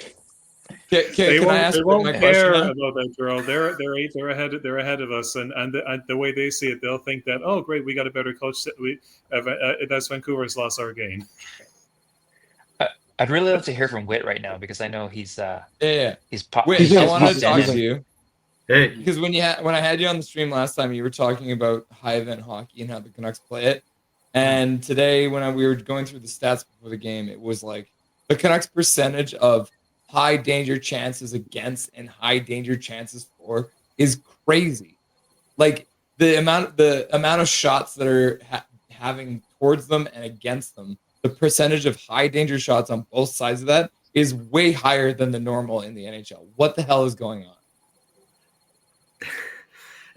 A lot of it has to do with the injuries and on why the high event hockey is happening to us. But on the other hand, to play the style that Adam Foote is trying to play without the horses, that's also impressive that you can have high-end hockey on the other side too.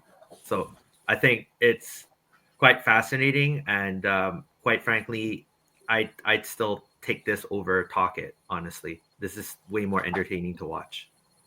Just saying.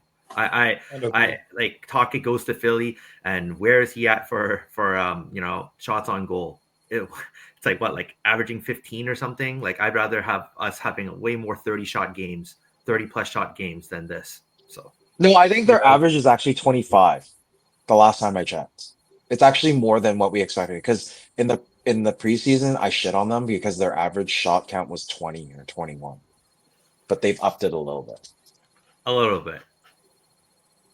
Yeah, I was one of those that basically decided at the end that I'd had enough of Talkit's tenure, to be honest with you. And I must admit, I didn't really lose sleep when I heard he'd left, if I'll be honest, because I think he got found out in the end. And I think it was simply the fact that he had won the Jack Adams Award for how he did in the playoffs, that people were happy to just keep supporting him, despite the fact that we were so goddamn ugly to watch when he was in charge. So yeah, I mean, look, 100%. I mean, it's great and all for him how he's doing in Philadelphia, but like I said, no loss in my honest opinion. And certainly, in spite of certainly, yeah, Foot in charge, at least he has changed things a little bit now. But in saying that, if I recall, if you guys watched Russ's stream and Dustin was on it, holy shit, he let loose on the coaching staff. You know that all too well, don't you, Russ? Dustin What did he say? I'm trying Matt to Boydell. He basically summarized it with a simple phrase: the coaches are idiots. If I recall, he basically has. He then went on to say how Foot has no coaching, has no experience in head coaching. I think he had only like 1.5 years head coaching like a team in like a lower elite level. Has never coached a senior NHL team at a higher level than he is doing right now. So is Adam Foote in the Hall of Fame as a player? Oh wait, he would be, I'm sure, because he won a couple of Stanley Cups with Colorado. He accomplished a lot. You would think that somebody with that much pedigree would know a little bit more about how to run a bench. Adam Foote is not in the Hall of Fame. But mind Swervin? you, he doesn't have much to work with. No, Swervin. The thing is, even the greatest players don't necessarily make the best coaches. To me, and look, obviously, I've never done any of those either. I've never done either of those things, but the amount of times I've seen players across professional sports try coaching and fail miserably just goes to show you that there are differences between both sides of the bench. Yeah, I just want to say Justin is going off on PD in the chat. I don't know if you guys can see, but he's going I'm off. not even. Oh, bro. 1 second. Well, this is hilarious. PD said he wanted smoke and pressure after the JT trade and still couldn't elevate himself now. And he's got prime minutes with Hughes. What do you have to say about that, Russ? No comment. Oh no, he's stepping up, right? He's diving head first in front of shots. He's almost playing a point a game hockey right now. Yeah, great way for him to make 11.6 million a season. He is a point a game player. He's been saddled with Evander Kane. They keep on putting Besser and DeBrusk on his wings, even though Besser and DeBrusk are literally the same soft player, right? And you expect him to do something with that? He's the one digging the puck out of the corner. When the hell did he even have a chance to shoot? And then he finally gets back to being in a position where he can shoot, and he's forgotten how to do it. God damn it. So I'm not defending him. He needs to shoot the damn puck, but PD has not been put in a position to succeed. I've been a manager. That's been my main job since I was a child, right? Like I was a McDonald's manager. I ran a crew of like a bunch of old ladies. And like I've been managing people. If you don't put people in the proper position to succeed, they're not going to succeed. And PD has been getting the shit under the stick from Foot and his incompetent rookie campaign. Russell, today on your stream, you had that list of Peter's wingers. Yep. And that tells a lot of the picture of how it's gone for him, because he had one season with Miller on his wing, and Miller as a winger is elite. He's a way above average as a center, but as a winger, he was just the I think tops of the league. And then we had the North Division season, and then they completely went away from the lotto line, if you remember. Yep. And then what did he have after? He had plugs like Alex Chason, guys Oh like my god, forgot about that. Lafferty. the 2 years ago he had Lafferty and Stonehands Mikheyev. He had to prop up guys like whoever, right? And He had Kuzi too. They played well, yeah. Kuzi. And Yeah, do, and do, there, do, there do you have see been do you good see the ones. Here's the did you list see right did you see here. the plays that Bedard was doing with Bertuzzi on Wednesday night?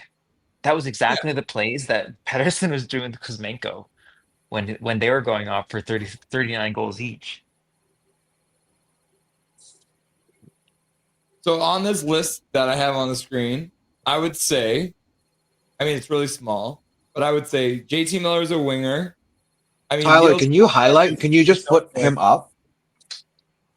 Yeah. Okay. So if we're looking at this, so I would say if I'm going through this whole list here, Brock Besser, JT Miller, Who is Janne Pessanen? exactly. Who the hell is that? Exactly. And I I don't want to know. point out to everyone here too, and I've shown this before. Hell, I'll even just bring it up. I think it's some of the players in the top half of the list that I'd say hardly anyone's heard of. Players by 26. Do I have that? Yeah, here it is. And I've showed this before. This is one of my spreadsheets. No, this is the wrong One of those stats that you want but don't really need. Is that it, Russ? Exactly. There's a lot of those. Here it is. Okay, here it is. So this is the list of players scoring by the age of 26 in the last 20 years, or essentially since the last lockout, right? So Connor McDavid has the most points out of everyone. We know that. So 2011 to 2025, right? So Pedersen sits on this list at 13th. He's got 419 points. With that shit as his wingers, he is already 419 points before the age of 26, right? And it's like, okay, he's way behind Connor. Mhm. I'm never going to say he's Connor McDavid. But if we sort it by points per game, it changes the picture even more because suddenly Pedersen hops all the way up to 10th. So out of everyone in the NHL currently, Pedersen has more points than anyone else before the age of 26 with this fucking disaster. Yeah, but that's great to say because before 26 and then after 26, he went on a decline just like Louis Eriksson. Yeah, but this is the thing: you're not going to have your best year ever every year, right? That's not how it's going to go. And Petey's back. I'm saying Petey's back, but if Petey would be fully back if he had someone who he could have, like literally, if they just went Petey, Garland, Jake DeBrusk, I'm gonna shut the fuck up and say Adam Foote's the goddamn, best coach in the league, right? That's all I want. Just give him a goddamn digger and a scorer on his sides, and I'm happy. Right? And then he's gonna score 100 points. And until that happens, he's not gonna score 100 points. But even those two wingers are pretty suspect. Yeah. And it's just like who on this team is on the level of a winger as Kucherov or Pasternak or Draisaitl or Rantanen or Jason Robertson. Those guys are the tops of the league. That's the cream of the crop. That's the standard we're supposed to live up to, and that's what this team.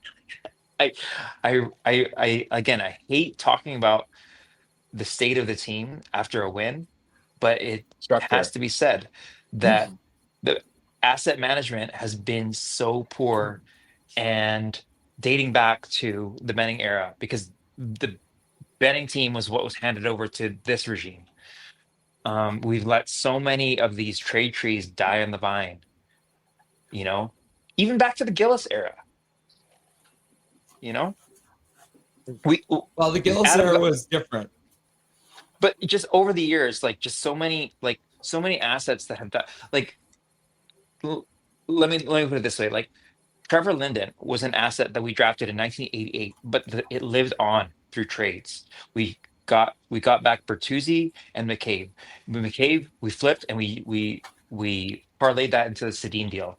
Bertuzzi, we flipped and we got Luongo. Luongo, we flipped and we got Markstrom. And then Markstrom walked in free agency because of fucking cheap ass Aquilini. But that was how 30 years. 30 years from 1988 to 2020. We had that asset in our organization. And if these guys would just I don't know, like maybe I don't know what I'm talking about. I'm just some 40-year-old line cook who lives in West End, Vancouver, you know? But I, for example, have never flown a helicopter. But if I saw a helicopter crash into a mountain, I'd know enough to say, hey, that guy really fucked up. And so that's as I'm watching this team, you know, like a lot of what I've been thinking about with team construction is hindsight. And it's really easy for me to say that, like, you know, these guys have made mistakes, but you've seen the pattern of guys that they could have flipped and they let them just die in the vine.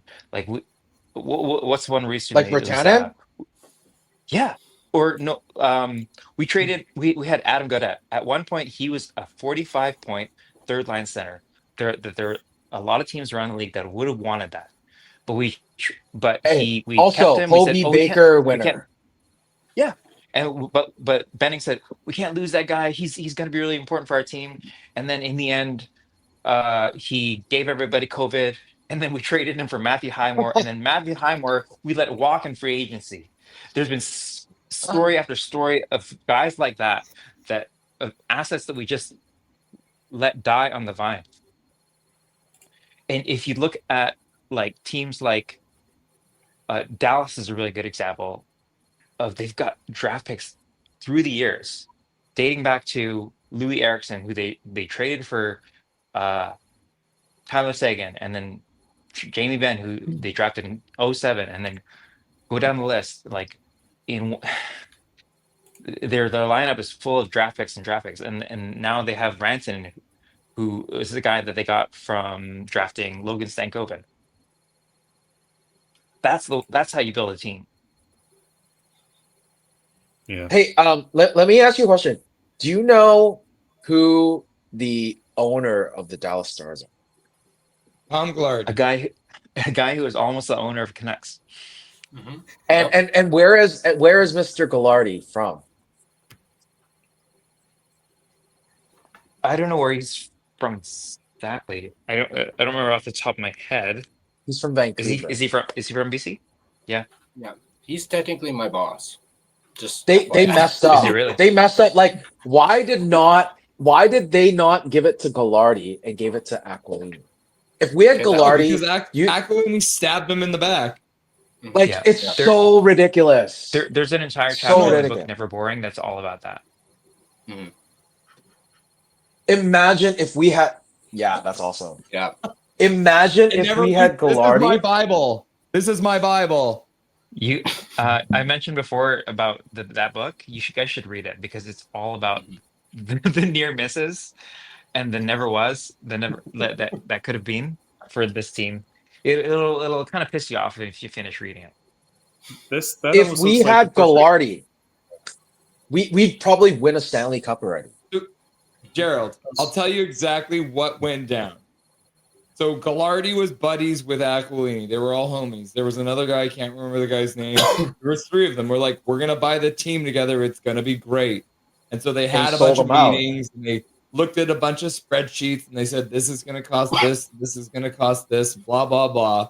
And they just had a bunch of meetings together because there were a bunch of homies hanging out. And then Aquilini's like, peace out from the meeting, went and bought the team behind their backs. And then they were like, bro, you literally took a bunch of information that we gave you to be able to buy this team. And so they went to court, and the court's like, you have nothing written down because you were a bunch of homies hanging out. And so the court couldn't do anything. And they're like, yep, Aquilini's just bought it so that you can't prove anything. So here you go, filthy business. Such a shame. And Aquilini became the owner. That's how he became the owner. Such a shame. Yeah. Yep. Witten. I feel like you came in here to say something, but we've kind of dominated the conversation. Is there anything you got to say? I was waiting. This is Canucks. What is this? After Dark Unleashed or whatever. So Well, yeah, I guess this is the first episode. Yeah, first episode. This is what I'm here for. I just couldn't help. Like I wanted. No, to wait a actually sec. Wait a sec. Technically, the first episode was with Whit. It was Tyler, Whit, and myself. That was the first episode, and it went unhinged pretty much. Sorry, Whitney, please continue. That was the pilot. Yeah. Yeah, I was just gonna stay on my keyboard, and then all this PD talk took off, and I said, okay, I gotta chime in here. I was like, Whit's got my back. Whit's got my back for sure, right? You got my back. I can't do this right now. No. Man.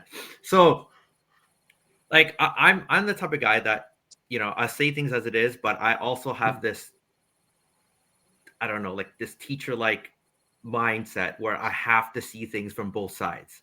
I have to, and I can always acknowledge all the good that PD does, and I will be right there with all the fans that say he's not living up to it.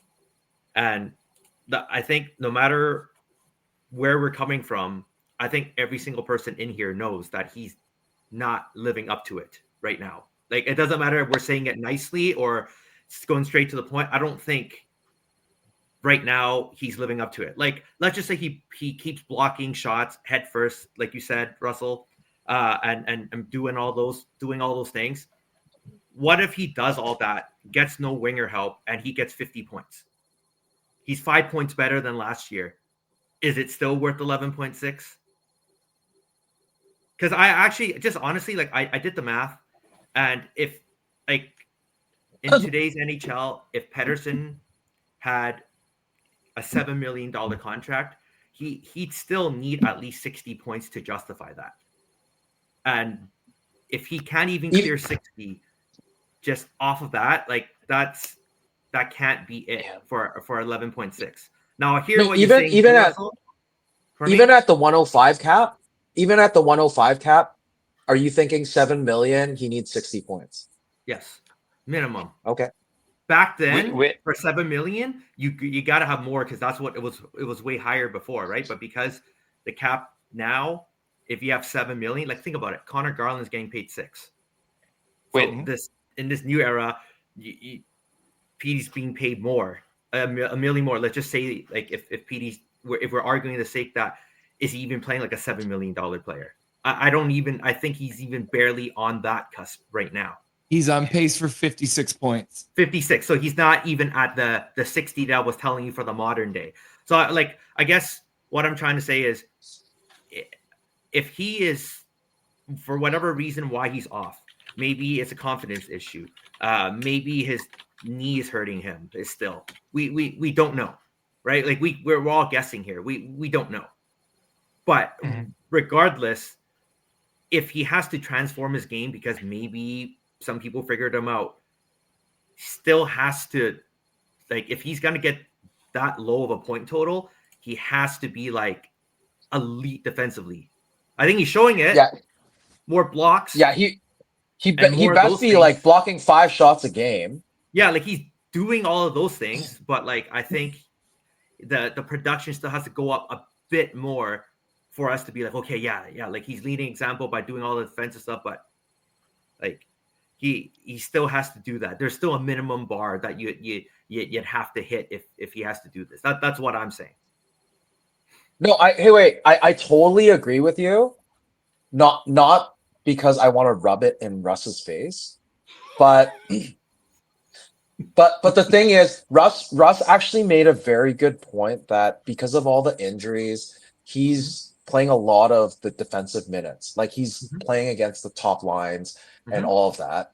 So you also have to give him the benefit of the doubt that his time is more focused on defending as opposed to getting those offensive minutes.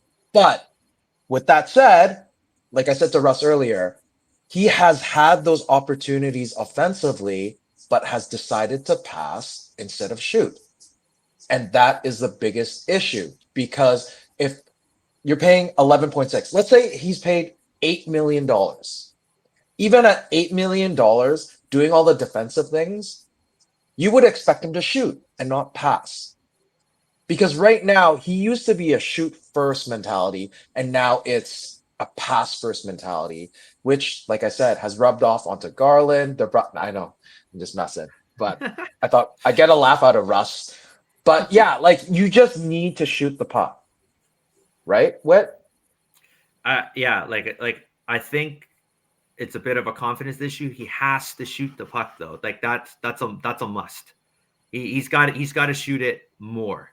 I think the list that you gave of all those wingers, there's only a few of them on that list that you would say, yeah, that's going to elevate his points. Like the 102 point season is a lot of it in large part because of Miller.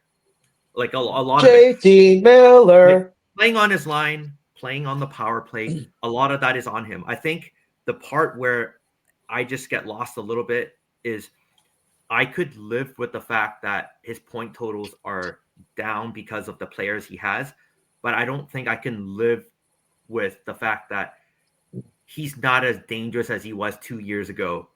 Like if he's setting everybody up for backdoors and he's skating through people, and then all of a sudden all the guy needs to do is tap it in or shoot and they're missing, you can't really blame Pettersson for that. But I just think that to go from making Lafferty the player of the month for the Canucks when Lafferty was on that streak to doing what he is now, like how far has he dropped down? Like at the least you got to do is make someone look dangerous if you're not going to put up points. And I just, like, for me, he didn't even clear that bar. You guys remember how dangerous Lafferty was in that 1 month? He made him look so good. But ever since then, how many other guys has he made look good? I don't think there's many, but there are players that make him look good. Like Garland has to make him look good, right? He's no longer making one or two players look good. I think other people have to make him look better for him to get more points. Like I think Garland's giving him the jump. Yeah, because if you look at Petey, and as much as Russ is like, oh yeah, Petey's a point a game person or player. If it wasn't for Garland being thrown on the right wing that game, it wouldn't have jump-started Petey's sort of so-called resurgence or revenge tour. And then after Garland got injured, Petey was actually still playing pretty well. Like he had his shots. At least he had an average of 2 shots a game, as opposed to not having a shot or just 1 shot and not being dangerous at all. So you can see that transition that, like, Russ, I'm doing this for you, okay? That Petey actually has played a lot better than expected. Because after that whole Garland thing, he has that confidence, sort of. But right now, it's dipping again, and he's making those passes. There was only one play that I saw this game was when Kiefer Sherwood dropped the puck, and he just he didn't even think and just slammed it. That is the type of plays that needs to be done. And after he slammed that puck, Elvis made that save. He went and shot that rebound again. You need him to play at that point in order to justify that 11.6. Even if you don't score goals or you don't have the points, you need to make those plays and you need to take those shots. If you're doing that, I wouldn't be shitting on you. Is that fair, Russell? Like, because if you're taking those shots and you're being aggressive, then that at least shows you have that passion, or you have that, like, the want to play for your team and bring your team up. If you don't shoot the puck, you're just a nobody that's doing these behind the back passes, imitating Miller, trying to, like, you know. Yeah. Isn't that what Kane's doing right now? He's imitating Miller, doing the flying behind the back passes. Yeah, exactly. Well, I think I'm the only one here who thinks Quinn Hughes, or I think that Petey's back. I think that's what it comes down to. Well, and I think what it comes down to. Sorry, Ross. I was actually just wanted to briefly jump in. If I recall, wasn't he the one who made the backhand pass for Myers to skate onto, and just simply and just basically on this amazing run just out of nowhere, basically take the shot, and then when Berziken saved it, then Garland I think scored it straight after it. That was Petey, I think, who made that gorgeous backhand pass. It was like he didn't see made a Myers play to keep it alive, and then he fed it to Petey, and then Petey yeah, he put it into space, and Meyer skated onto it, and then Yeah. Meyer. Here's the thing I will say about that play that we're not And seeing Miles just enough of. came off the bench too. Yeah. Yeah. But something that Myers did on that play that we're not seeing enough of is guys getting into the house. The space in the slot underneath the hash marks between the dots. And you're seeing it even in the power play. There's on the power play, you're just seeing a lot of stuff around the perimeter where it's pass, pause, pass, pause, pass to the point, stick handle, and shoot into some pads. Then that's when plays die. It's the stuff in the middle, in the guts. I think in basketball they would call it going hard in the paint. That's where the games are won, and especially in the playoffs. Yeah, and Totally I was agree. just, Totally agree. and that's another reason why I was kind of looking to compare that to when I think Colorado had one of their power plays against Edmonton, because they did not pause every time they passed. They were just precise and thorough, and got their passes off so quickly that Edmonton had no time to set up defensively. And I think it led to one of the goals for, I think it was Gavin Drimley or Parker Kelly. I don't know who it was that scored, but that is exactly how you get the power play right. And the problem is for ours, as you say, Swervin, they're just taking too long. All this passing back and forth without really taking a shot. I think on that 5-minute major against Columbus, I think they only got 3 shots off in 5 minutes on a man advantage. That's terrible production. The opposing penalty kills aren't even. You can watch them; they're barely even doing anything. They're just like, well, let them pass it around because they're doing nothing. Barely scratching the surface. Connor, And you have the 30th, and you have the 30th team, the second last worst power play in the league, and you have a 5-minute man advantage, and you can't even capitalize on them. That already says everything, right?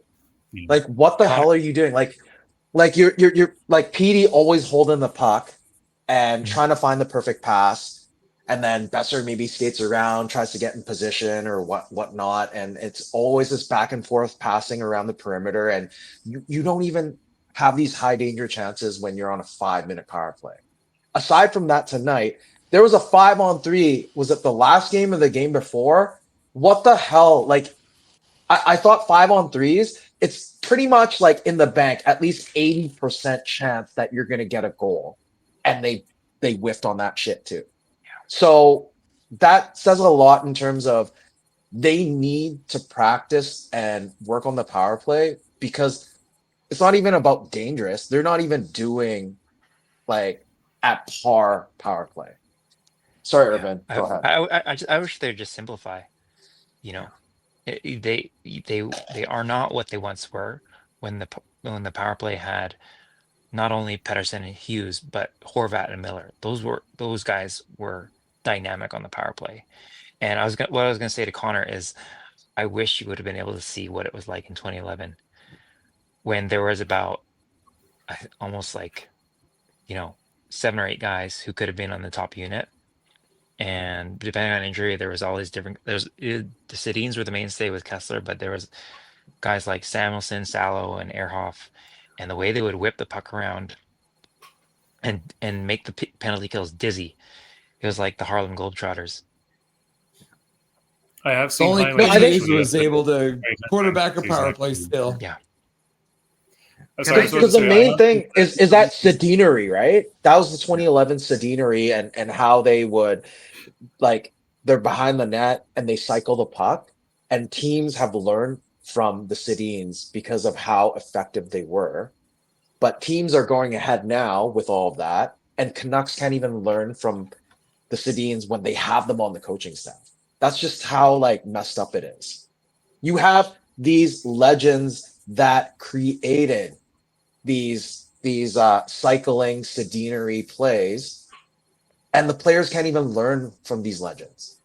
What's going on, right? Ryan in the chat has a really good question. I want to bring this up. This was a really good one. If PD were to get 80 points a season and blocking shots being sound defensive, would you all be okay with that? I think that's a pretty good question. I think that this is part of what I wanted to chime in to. I think going into the season, I said Pettersson, I'm predicting 70 points, 70 to 90, but I said 70 because going into the season, I wanted to see 4 things. I think one of them was I wanted to see him shoot more. I wanted to see him dangle. I wanted to see him move around. And I wanted to see the Corsi look good. That's what I wanted to see. So when I went on your show, Russell, and I was the one who brought up, I was like, I can entertain the idea that he's back. But that was the first and only time in these last, 2 years that I said he'd be back because the Corsi was there, right? He actually started to dangle through people, right? Then he swapped positions on a power play and unleashed that clapper. So I was like, okay, 3 of the 4 things are there, and he had the 3-point game. That's why I was willing to entertain it. The only thing missing was the killer instinct of a shot. I don't care what people say. The killer instinct of a shot is, I don't care what situation this is. If I know this is a opportunity to score, I'm going to rip this puck with no hesitation. It's on my stick. Like Brock said, grip it and rip it. It's on a stick, off his stick. But I think that part is not there yet for me, so I cannot say he's back. Like 3 of the 4 things are there for me, right? But because I see everything that he has, those elite matchups, and he has to do everything right now because their center depth is horrible. That's the reason why I said I'm okay if he does all the elite things and he hits 70 points as a floor. That's why I'm saying that. But even me saying that, I'm still being shat on, by the way. People are personally messaging Canucks Uncensored. What the hell? 70 points my ass. It's got to be 90 plus. I'm like, dude, can I not say anything positive? Like, this is me being positive. Bergeron. I think it's just Stevie. No, it's not. It's not. Stevie actually approved. If he was playing like Bergeron 70 points, he's fine.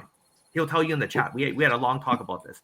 So Whitten, if it was 70 points and he was a Selke nominee, yes, do you think that would be a successful season for Pettersson? It would be successful until we get the center help. If you don't have someone that replaces JT Miller and then be deadly on the power play, because every team always has that. They'll have 2 centers on the power play, and then they always rack up points. So until you have that guy, PD's not going to pass that 70 right now. I'm just saying.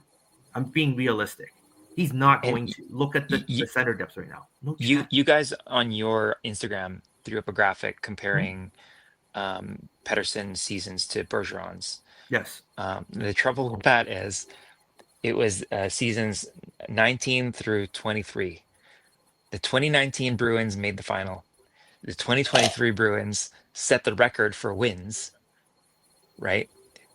That was a team behind Bergeron with great goaltending, great defense, center depth, great wingers. Like that's why I've been beating this drum about, like, I don't know where this team's going to go given the construction that we have now. Well, I mean, I made the graphic to prove the point that those are the top of the elite numbers. And if he's not even half of that, then what is this player? Mm-hmm. What is this PD if he's not going to be doing the 190 plus points, but he's not going to be even close to Bergeron? Like, I'm not even asking to, like, he's not even half of that right now. If he was way close to that, I'm going to be like, yeah, right. I'm just simply putting the numbers there. I think. What about the fact that he has more block shots than any other forward in the entire NHL? And he's also taken more faceoffs than Sidney Crosby. Whoa, hold on. Yes. Those are stats. What's his faceoff percentage at right now? Have you looked at it? It's not. What is his percentage? It's not high. It's at like 40. Yeah. No. Okay. So here's my thing about. Right, but he's still taking. He's taking over 300 faceoffs in the league. He's taking every fucking faceoff for this team. And he's top 10 right now in number of faceoffs taken right now. Within top 10. Okay. No. He is number 2 in the entire league. It's okay. Joel Eriksson Ek and Pettersson. Well, Eriksson Ek is at 348. Pettersson's at 331. Crosby's at 330. He is taking the same amount of space off as Sidney fucking Crosby. No, and he has the most block shots. Guess how many block shots Sidney Crosby has? Not the most in the entire league for a forward. Wait. Russ. Okay. Looking at that list, do you have that list on right now? Do you have that in front of you? Yeah. Great. Okay. Where is Bo Horvat and where's JT Miller? Because I looked at this the other day. They've also had, they're within top 10 on faceoffs taken, but look at their percentage compared to PD. This doesn't have Bo Horvat and JT Miller have a much higher faceoff win percentage, but it's not like they. JT Miller is third, so Bo Horvat is a 59.8, and JT Miller is a 59.5. There we go. Sidney Crosby's at 51%. How the hell did we trade both of those guys? Pettersson is at 46.5. Easy. Bo Horvat got traded because our management are fucking morons, and JT Miller got traded because he got himself into HR trouble, is what I'm now going to refer to it as. I think apparently I was told that did the Canucks want to trade JT Miller? Hell yes, no. I was actually Were told. they forced to? Yes. Yeah. Sorry, I was about to mention. I think I remember I was told that apparently when he was in the changing room, the locker room with Tocchet. Apparently Tocchet was showing him analysis on an iPad or a tablet or whatever it was, and apparently Miller grabbed it and threw it across the room. Apparently, yes. Yeah, I heard that. There's a number of rumors about what happened. Like that was another we'll example of until... Miller basically digging a grave for himself as far as his career in Vancouver was concerned. We'll never truly know what happened until like somebody retires and they talk about it on a podcast or something. Oh yeah, I'm pretty confident Miller is going to. I'm pretty confident Miller is going to be the one talking all about it. I'd say he's not afraid to mince his words. But iceberg theory. Remember the scene with Delia slamming his stick on the back of the net, yelling at this young goalie? Oh, he's doing that in public. What is he doing in private? And there's that's also why the comments from Brad Richardson. Remember this shit Brad Richardson said? Yeah. That he was briefly traded to the Canucks before he retired, and he noticed how hard Miller was being on Pettersson, and he said, "You got to ease up on this guy with what you're doing." Now that being said, Richardson was making a point that Miller was right to be hard on. Yeah. Oh. Mm-hmm. Totally agree. So.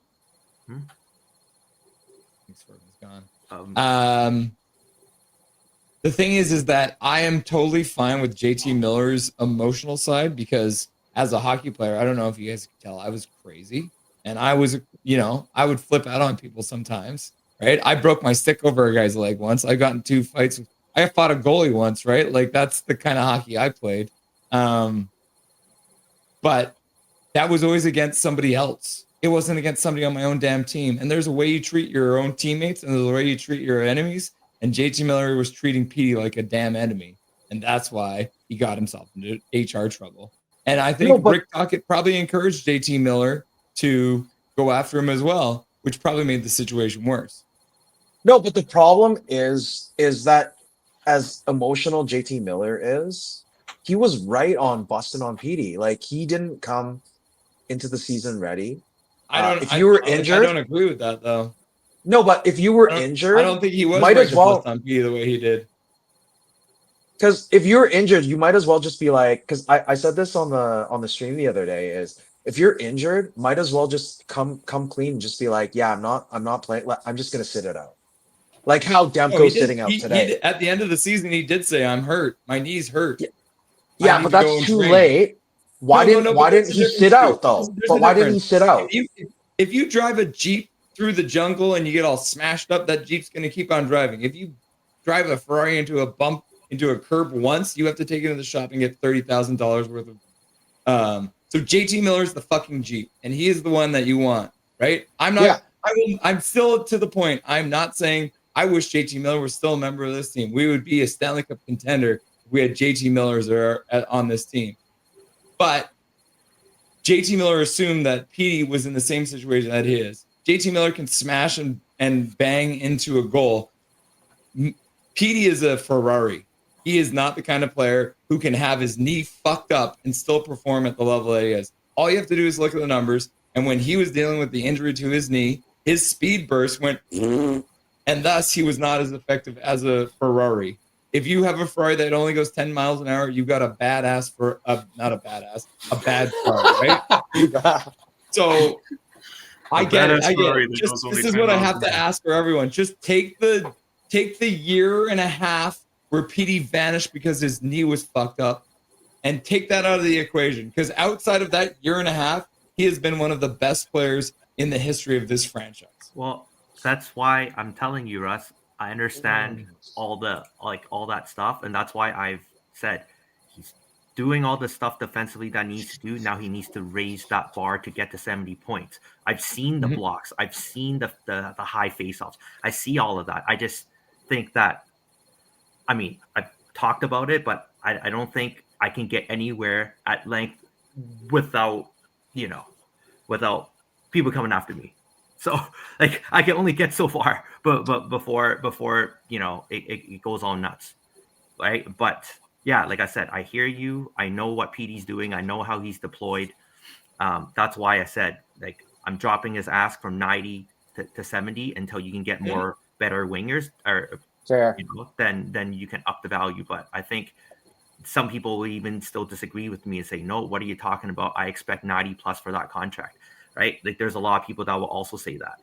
But I'm willing to say, hey, 70 and keep doing what you're doing with the defensive stuff. It looks great. Like, would you want to see a higher face-off percentage? 100%. But you don't block shots without heart.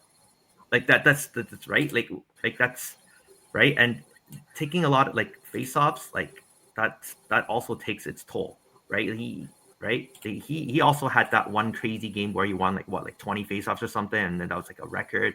It was same level as Crosby for that night or for that season. I remember last year, so it's not like I don't see it. I just we just got to see that point total go up a bit more, and to get that point total up, he needs to shoot more.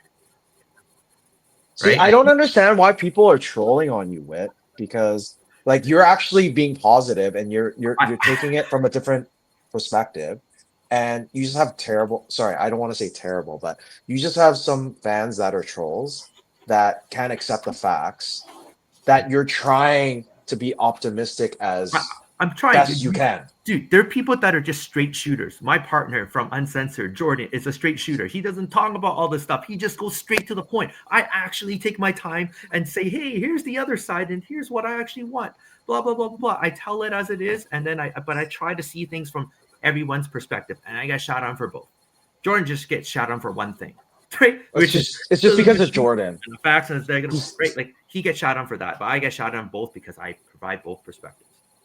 Gerald, I would point out that in the last 5 games, Pettersson is at a 51% in the faceoff dot.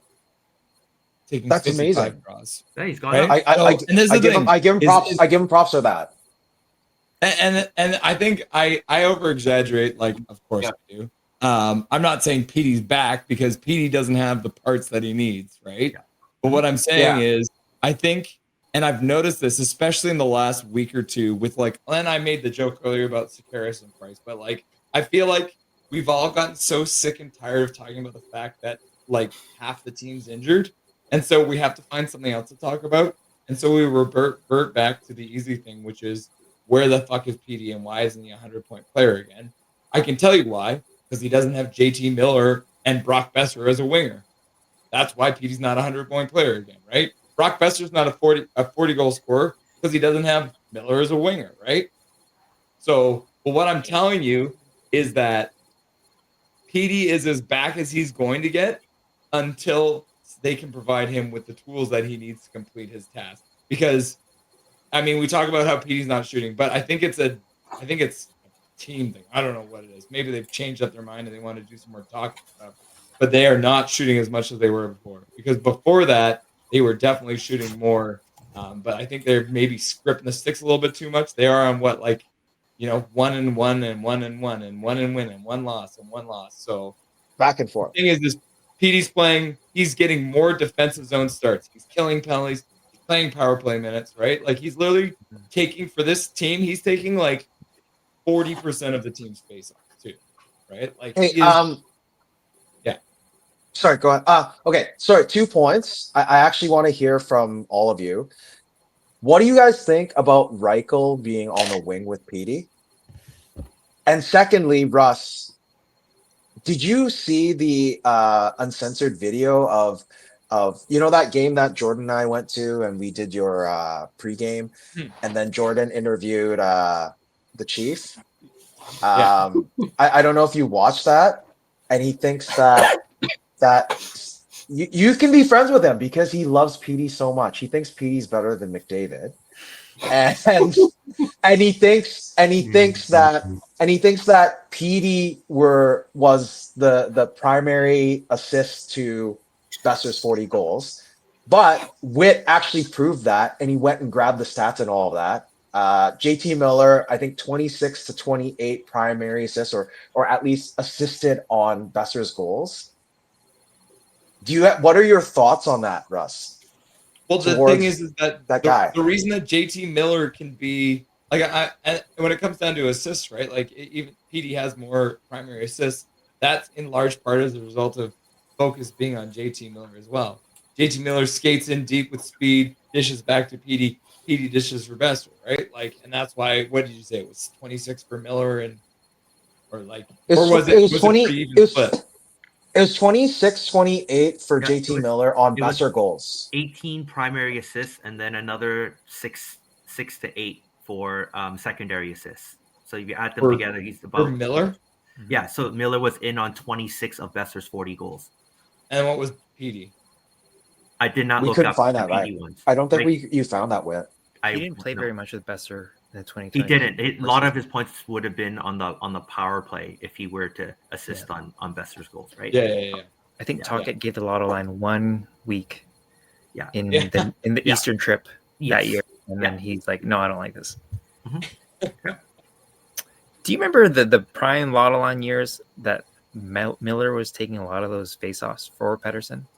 Jeez, the lotto line. I haven't heard that in ages now. Pettersson was the main center, yes, but in a lot of like the D zone draws, Miller was the guy who was taking the dot. Do you remember that? If you win the faceoff, you have an extra then possession, they would right? switch. So Miller also helped with that. You know who used to be? You're depressing me bringing that up. No, but do you know who one of the worst faceoff guys to the on truth, Canucks man. used to be? I know, but Jesus, man, because seeing that line and how so good they were, 23-24. I'm actually I'm so depressed knowing that they're not on the same line together anymore. But we had another good center at that time. You know. Hey, Russ, who was the worst? One of the worst Canucks face-off guys before was Bo Horvat. When he came in this league, he was ass in the face-off circle. Yeah, but when he worked with Malhotra, he improved it, and now he's been consistently. Yeah, he's consistently over 50, almost 60% year by year. Right, and that's the thing is, young players have a harder time in this league taking face-offs. He's still, what is he, 28 now? And when we had Malhotra behind the bench, we didn't even need Horvat to take a lot of those D-zone draws. We had Beagle.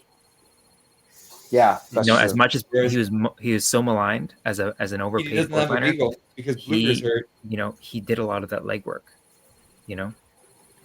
I going back to the face-off thing, I really wonder what it would be like if Pettersson was being fed offensive zone draws just nonstop, the way that Henrik Sedin was when we had Malhotra on the third line.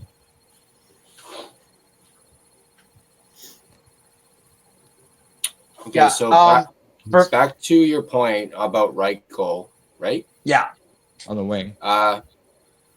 Let's go with Russell first, and then we'll go in that order. We'll go Russell, Witten, John, Irvin, and then Connor. So Russell, go ahead. I feel like I don't want Reichel to be on the same line as Petey because I feel like Reichel is very similar to young Petey. It would be almost like having to who? Young Petey, like EP40 when he was younger. Yeah, like Pettersson when he first entered the league wasn't playing as heavy as a game as he is now. Like he was good at a lot of things, but it was more dangle and stuff like that. but I feel Also like shelter. they're too similar. I'd love to see Reichel in like a. I almost actually after tonight's game, I almost think that they need to look at flipping Reichel and Ratu. But put Ratu up as the 2-line C because he's starting to produce a little bit. He's good on the faceoffs. And then put Reichel on the 3rd line with Sherwood, and I think that would probably be a better combination. Wait. I think we have to keep him as a center for now. But I would also actually agree with what Russell just said. Move him to the 3rd line and center his line. I think it's better that way. I also wouldn't put him with Petey on the top line. I wouldn't. So, I like so Garland there with him. It's okay. but on the left side, yeah, because Reichel's left, right? So you'd have Reichel and Garland winging Petey. I think you can try it, but I still think that Reichel is good to be like that puck possession guy on another line. So you kind of have like one of those on each line. So when we have Bluger back, yeah, how would you adjust the lines, and would you put Reichel on wing, or you would keep him on center? Because you'd have Ratu, Bluger, and Petey. So there's an extra center. Where and who would you move to the wing? I think Bluger has to be the 3rd line center, and then I think you'd have to have. I think you could do Reichel on the wing, and you'd have Ratu at center, probably as your 2C. Because the issue is when Bluger comes back, I think Sasson will probably, be pulled out of the lineup, and so those would be you'd still have that extra center, but you think Reichel with Ratu? Yeah, I think so. I think you can try it, but let's just think about the lines. I think you'd like Garland, Pedersen, and Reichel was your suggestion, right? Yeah. And if it's not Reichel, then who would you put there is the question, right? It would be like DeBrusque or Besser, right? One of those two, right? Probably, right? Or team and just leave it the same. No, I think with Tyler busting on my ass and how Doc has been playing, maybe you put Doc there. Oh man, that like I'm a fan of riding the hot hand and having speed on every line. Like Doc's on fire right now. Like you ride him as much as you can until he cools down, right? Like I see it this way: if you are on fire, you might be like a Jeff Cowan or something. Eventually, it slows down, and then you don't got anything left, right? And then you're just gonna be there, right? But the difference between him and Cowan is that I think O'Connor's gonna stay in the league, not get booted out like Cowan did, right? Or you could have a high ceiling like Burrows, where you were on the 4th line and then you were hot and you got put with the Sedins and then it just never split up. I mean, that's the absolute ceiling. I don't think he's going to be that. He might even be just somewhere in the middle. But I'm just saying, like, when you ride the hot hand, you never know how they're going to go. But you do know that when you ride the hot hand, they'll be on a good streak for a while. How long it lasts, that's something you cannot control, right? But always ride the hot hand. I think it's gonna stay hot if they keep DeBrusque with O'Connor and who was centering that? It was Reichel. What? Reichel, yeah. I think that line should be pretty good. We were talking before the game, and you're like, yeah, Reichel could probably do some damage with JDB and O'Connor. Yeah, and it showed up. But, I was so mad that he didn't get that goal in the last minute of the first. I'm like, there was the Reichel point. What the heck? And then he got the point in the third. Otherwise, I'm going to be like, okay, any day now, Reichel's going to get his first point. I messed up last game. I'm going to mess up 2 games in a row, and I'm going to start calling it. Like, thank God he got that one down. So now he's got his official point. First point is a Canuck. Hopefully, first of many more to come. Because when all our healthy players come back, I don't want him to just, be a healthy scratch. I want him to stay in the lineup.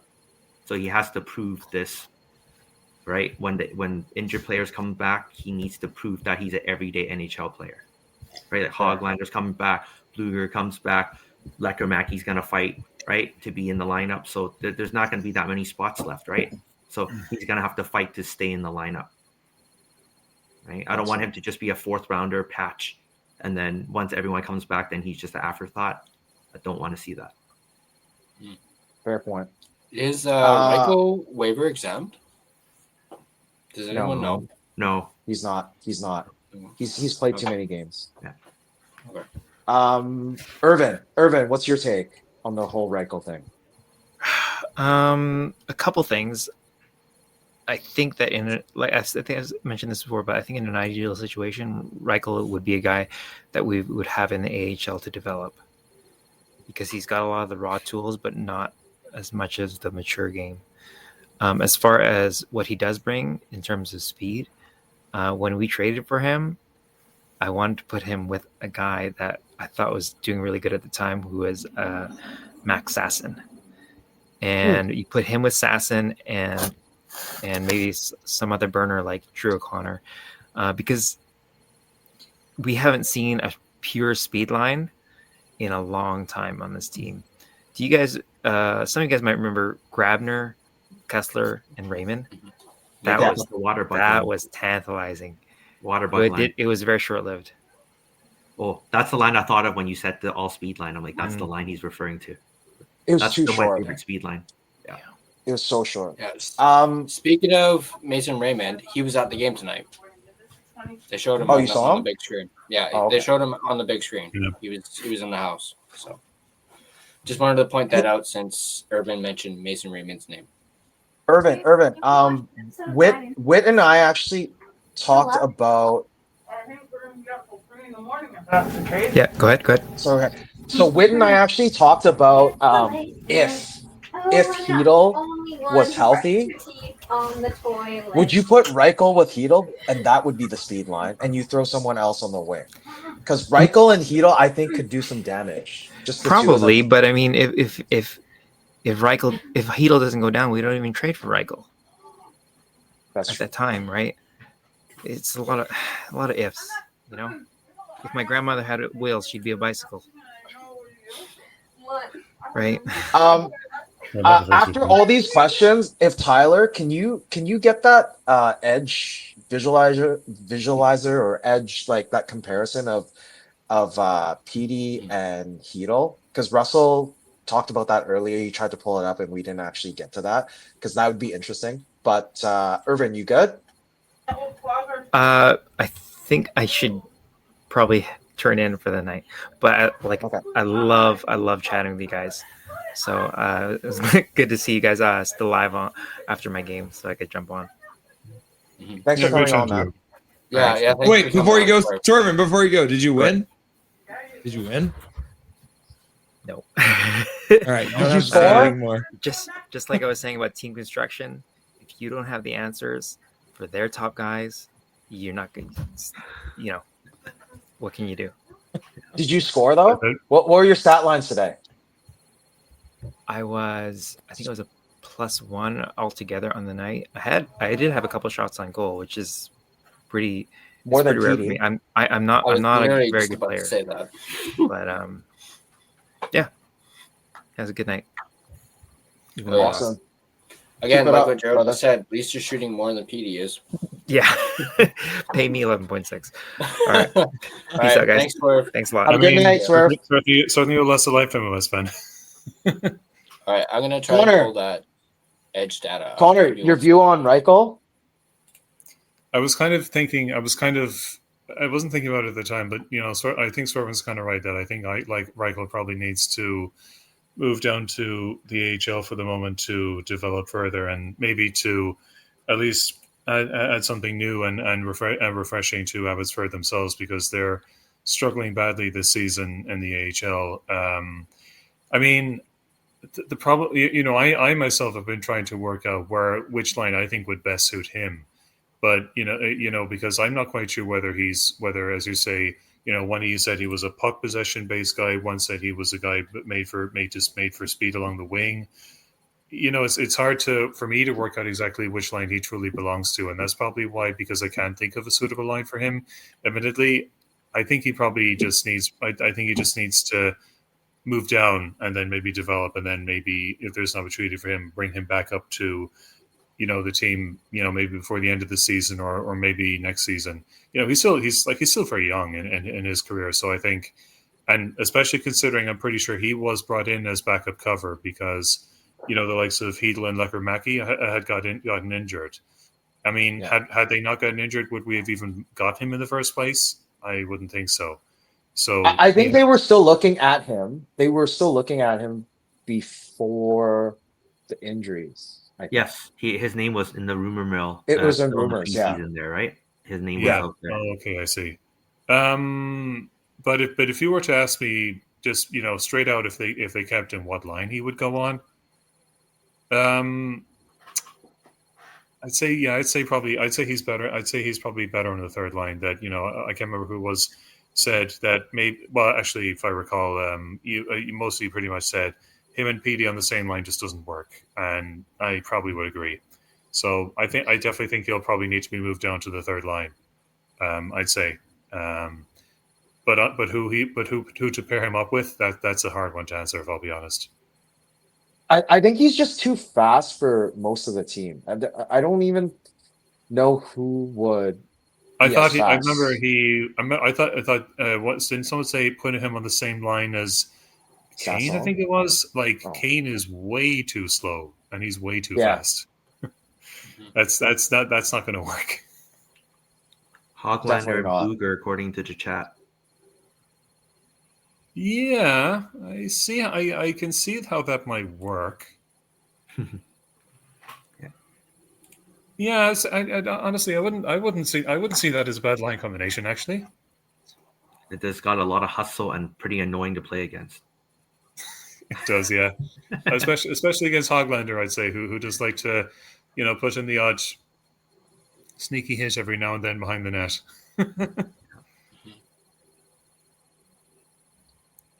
Sweet. Oh. Mm.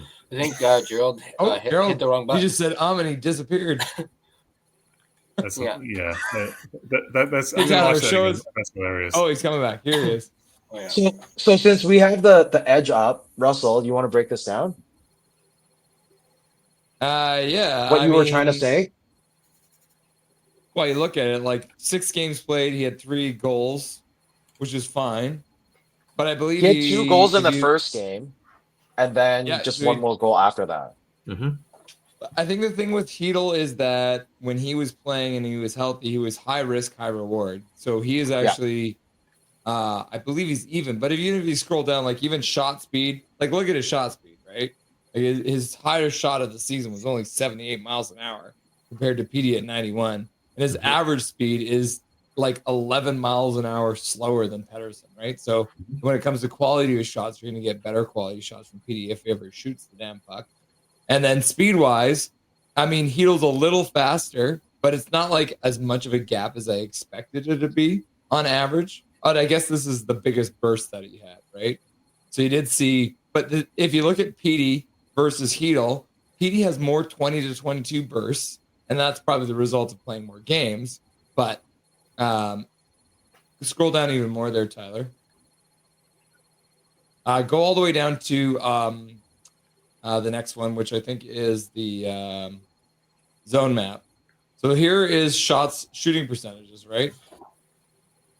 Right, like Hedl had all of his shots, literally all of his shots were like right up top in the middle there, right? That's where he scored all of his goals. We're like 2 feet away from the front of the net, right? Pettersson has his couple goals there too, right? But Hedl was creating high danger chances. But the thing with Hedl is that you're not going to have him take your defensive zone draw. You're not going to have him on the penalty kill, right? So the point I was making was, let's say I see where you're going. Where Pettersson gets hurt and Hedl is healthy, where are we at, right? Where in the standings are the Vancouver Canucks if they have Hedl instead of Pettersson right now? I actually get your point now because if PD was hurt, who would step up for the defensive faceoffs and who would be taking the opposition's top line. He does So kind of I get, guy. yeah. So I get where you're coming from, Russell, and I actually do agree. No, and then I will still say, like, look at this percentage wise. Even in the games he was playing, Hedl got 2% more of his offensive zone time, right? If you scroll down and can you show the defensive side? Yeah. So PD has started 41% of his faceoffs have happened in the defensive zone, or he spent 41% of his time in the defensive zone. Hedl is well below that, right?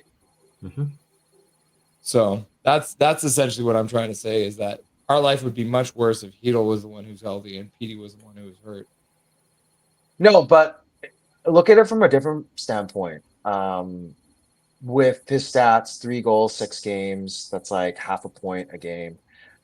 Do you think if Hedl was scoring more, getting those zone entries, getting goals with the offense that they have from Hedl, could that cover up whatever PD is doing defensively? The offense that Hedl's creating.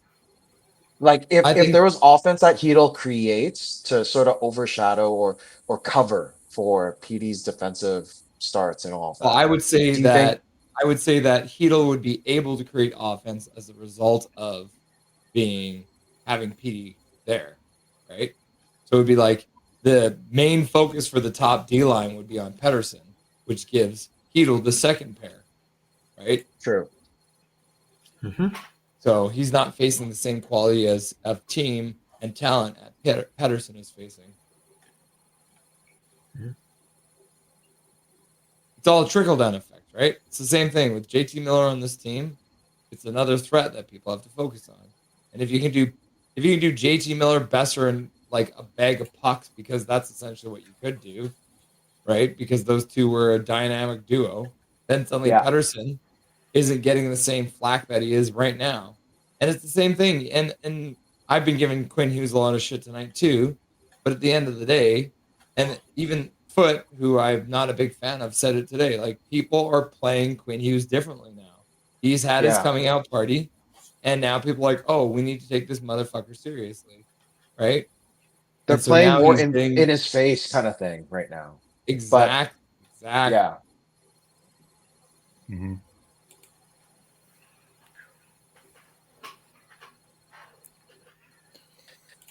Throws the puck down, then the other players have a higher chance of getting some offense, right? So if you change your game a little bit, so I think it's kind of a transition period for Huggy. Not that he's like terrible, but it's just he needs to adapt to what he's getting now, as opposed to before he got those easy chances. But at the same time, I think there was only one time during this game that Huggy went inside, took a shot, which led to the O'Connor goal. That was the only time I kind of saw that. But last year, you would see him go in. I remember one goal. He went in, circled the net, took a top cheese shot, and got it in. And he did that a few times last year. He hasn't been doing that though this year. If I recall, So- actually, sorry, Joel. The thing is, I'm pretty sure if I recall, he did something like that against St. Louis, but he ended up when he took the shot, it was blocked, and he ended It led up to a goal. and it led to a goal. So that I think is.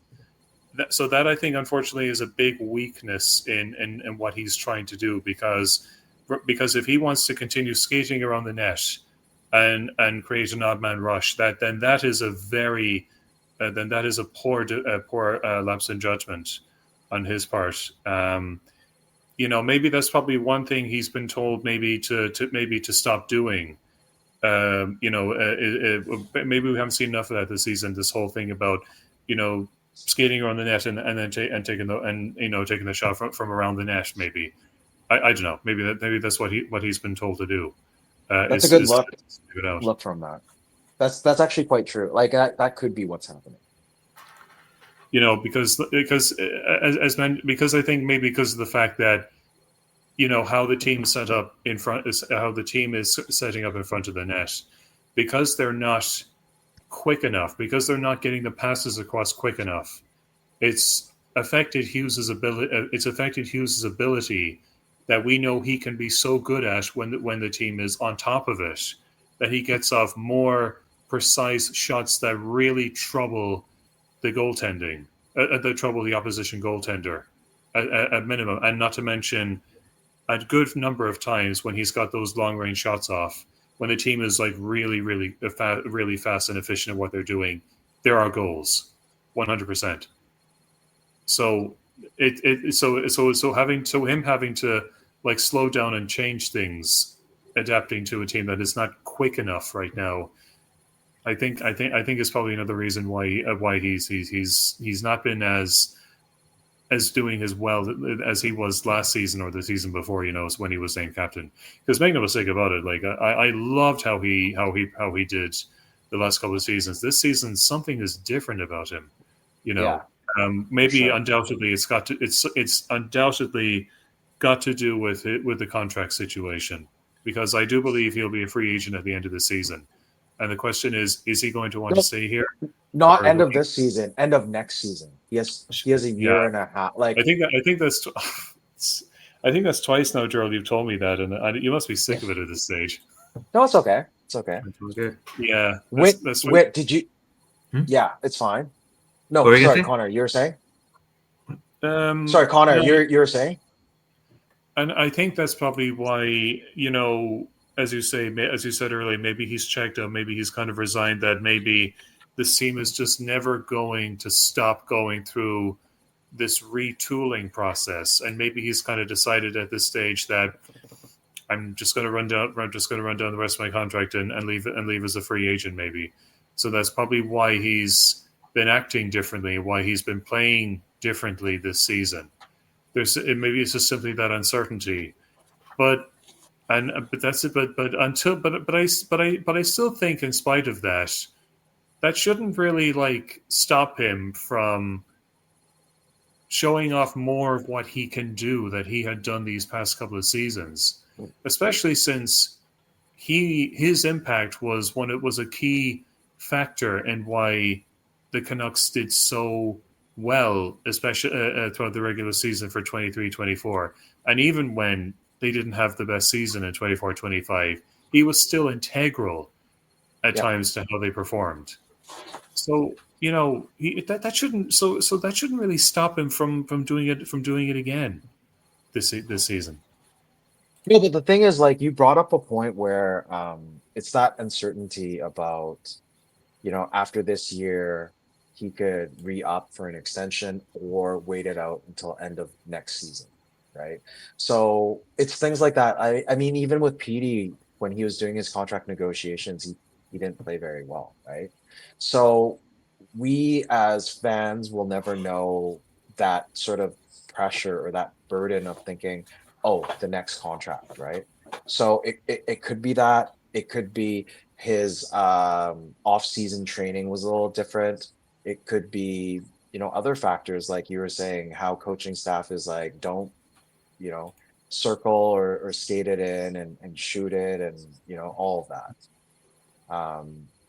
But yeah, we will never know, right? Mm-hmm. And Japan for Hmm? one step at a time with the team. It's baby steps, which only makes me think of Happy Gilmore. Just tap it in. Just Put the tap it in. Tap-a-roo. Have you guys seen that commercial where they have Mitch Marner doing the whole, scene from Happy Gilmore, and it's with Colby Armstrong. Colby Armstrong. Armstrong. I've seen That is it is hilarious. Just tap it in. I mean, yeah, listen to Mitch Marner. He's tapped it in a few times. So Tap that out. It's a bit cringe, but at least I can tolerate that. Anytime I see an ad with Connor McDavid in it, I turn off the TV.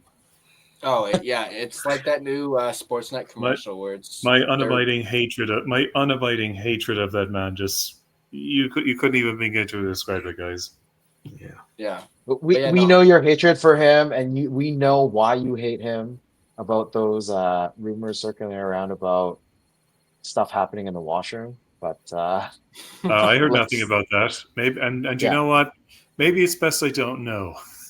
Yeah. But there's that Hey- other Sportsnet commercial too, where Connor says something about a desk job. Then you have Ron McLean freaking saying, "What's wrong with a desk job?" And he does like the people's eyebrow thing. It's like, I don't like that commercial. Like That's it hilarious. it was good up until Ron McLean. Then I was like, this is dumb. So, but yeah, I saw that. I see that one like literally like at least maybe 3-4 times whenever I'm watching a Canucks game on Sportsnet. So Seeing him The and real Austin reason I do my Matthews, streams so I don't have to watch Sidney the Crosby commercials. on those screens right now.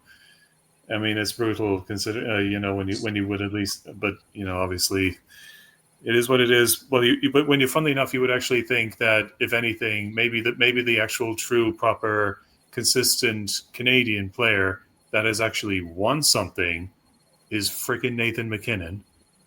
Perhaps then he should be the one kind of dogging the Sportsnet scalps instead of a guy who has proven that he is nothing more than a 2-time bridesmaid. you love that. No, look, I'm telling it like it is. I mean, you guys want to be honest in what you say. That's totally cool with me. I have no problem. Are you doing the same mad too. because he has the same name as you?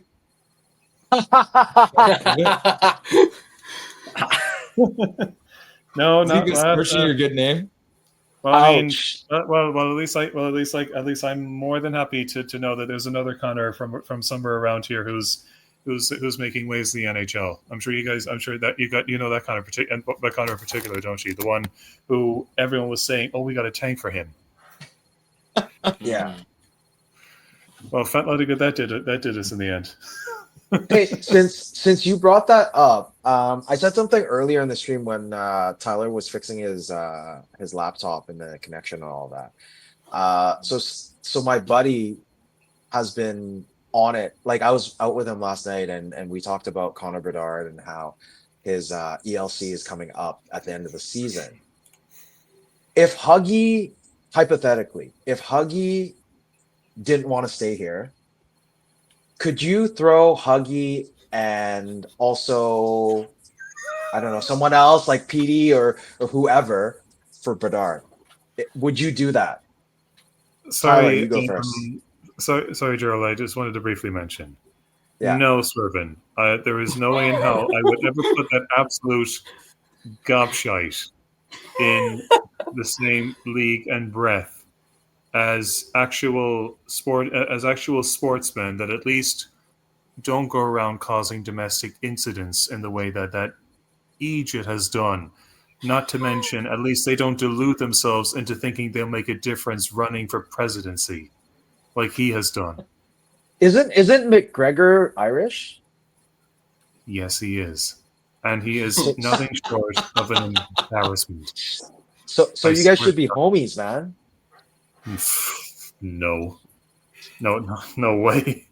No, trust me, guys. When you see the checkered history of what he has done in and out of the octagon, trust me, you will come to understand that many of us once thought of him as a hero, but now see him as a national joke. Ouch. Ouch. Oh, I promise you, like especially when you see all the crap he has done since he burst onto the scene in the UFC. No thanks. I don't want to affiliate myself with that gobshite. yeah, we're officially in the Unleashed After Dark territory if we weren't already. Yeah. Check for that. This has been the longest stream we've ever done on the Wow. live change Yeah. officially. Yeah. How long do you want to keep this, Tyler? Well, shit, I'm not working tomorrow, but Sam is sleeping next door, like literally in the next room. But Well, she's it's been 3 fine, hours. but She hasn't come in, so it's fine. But are you guys tired? Should we do like 1 or 2 more questions and just call it a night, or what do you guys think? I'm Yeah, I should up probably for drop. however long you guys want to go on. I'm happy to keep going. So I should probably No. spend time with my wife tomorrow, and if I stay up any later, I'm gonna sleep in too late. yeah. Steve, we're not going 24 hours. I've not had my favorite drink of the night yet, so I'll have to grab it sooner or later. What, your nightcap of Irish whiskey? Some JMO? No. I guess. Well, I guess you could say right now I'm having what the English equivalent of what we would have at home called Mary C. It's English breakfast tea here. Awesome. Can I come on? Yeah, that's awesome. Sorry, can we go back to that whole Bedard issue? Like, what do you guys think? Like, could that be feasible? Would Chicago be up for it? I mean, if Huggy were not to resign, and he's not going to, could Chicago be like, okay, cool, we'll take Hughes, we'll give you Bedard, and maybe some other assets. To be honest with you, Gerald, they could want more than that, but I won't say a word until it gets to me. We'll go around. We'll do Tyler. We'll do Tyler, Russ, Witten, and then Connor McGregor.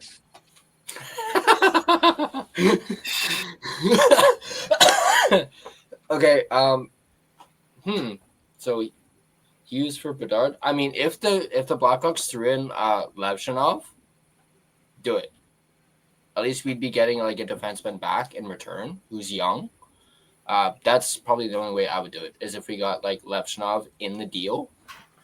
But I don't think Chicago would be silly enough to do that, because you're giving up Bedard and your top D like prospect. But if they dangled that in front of my face, I'd be all on it for sure.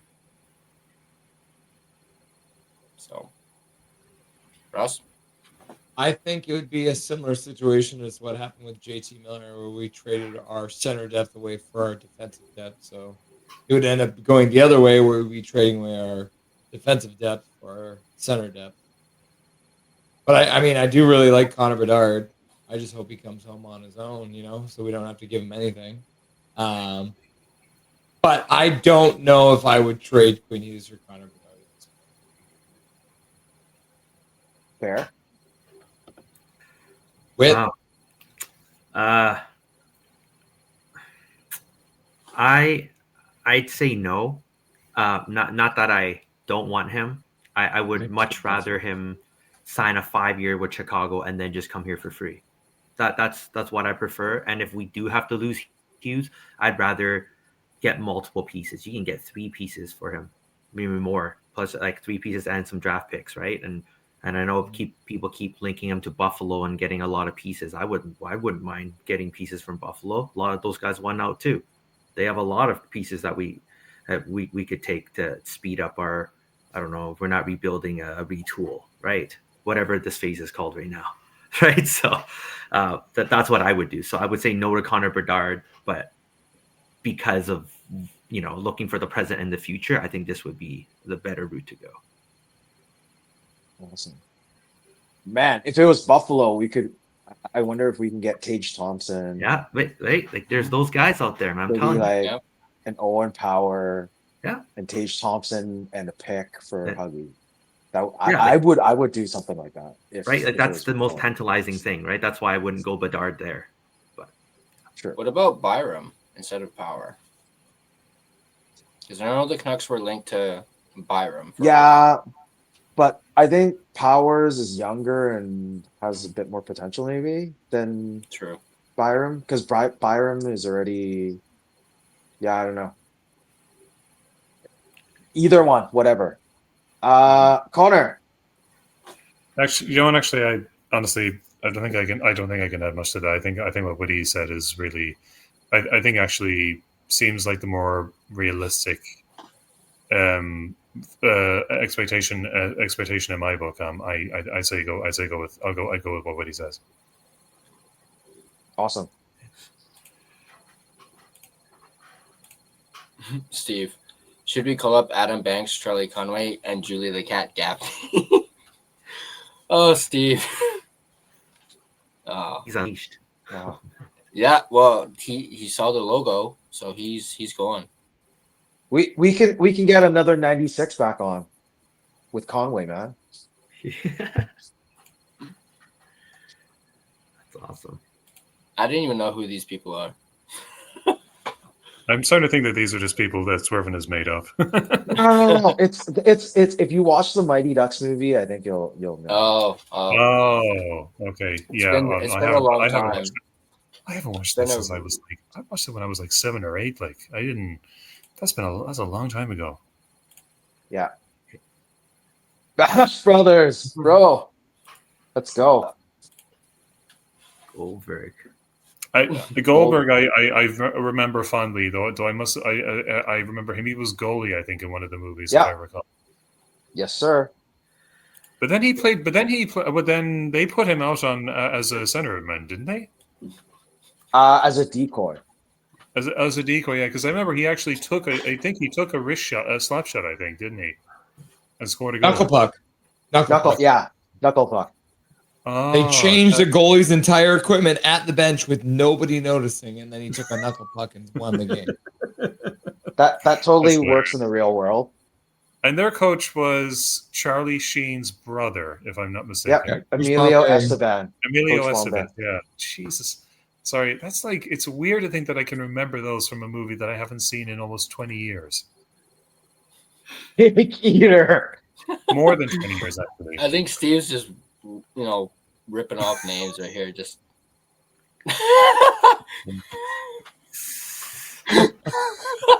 Oh, Steve, I love you, man. Yes.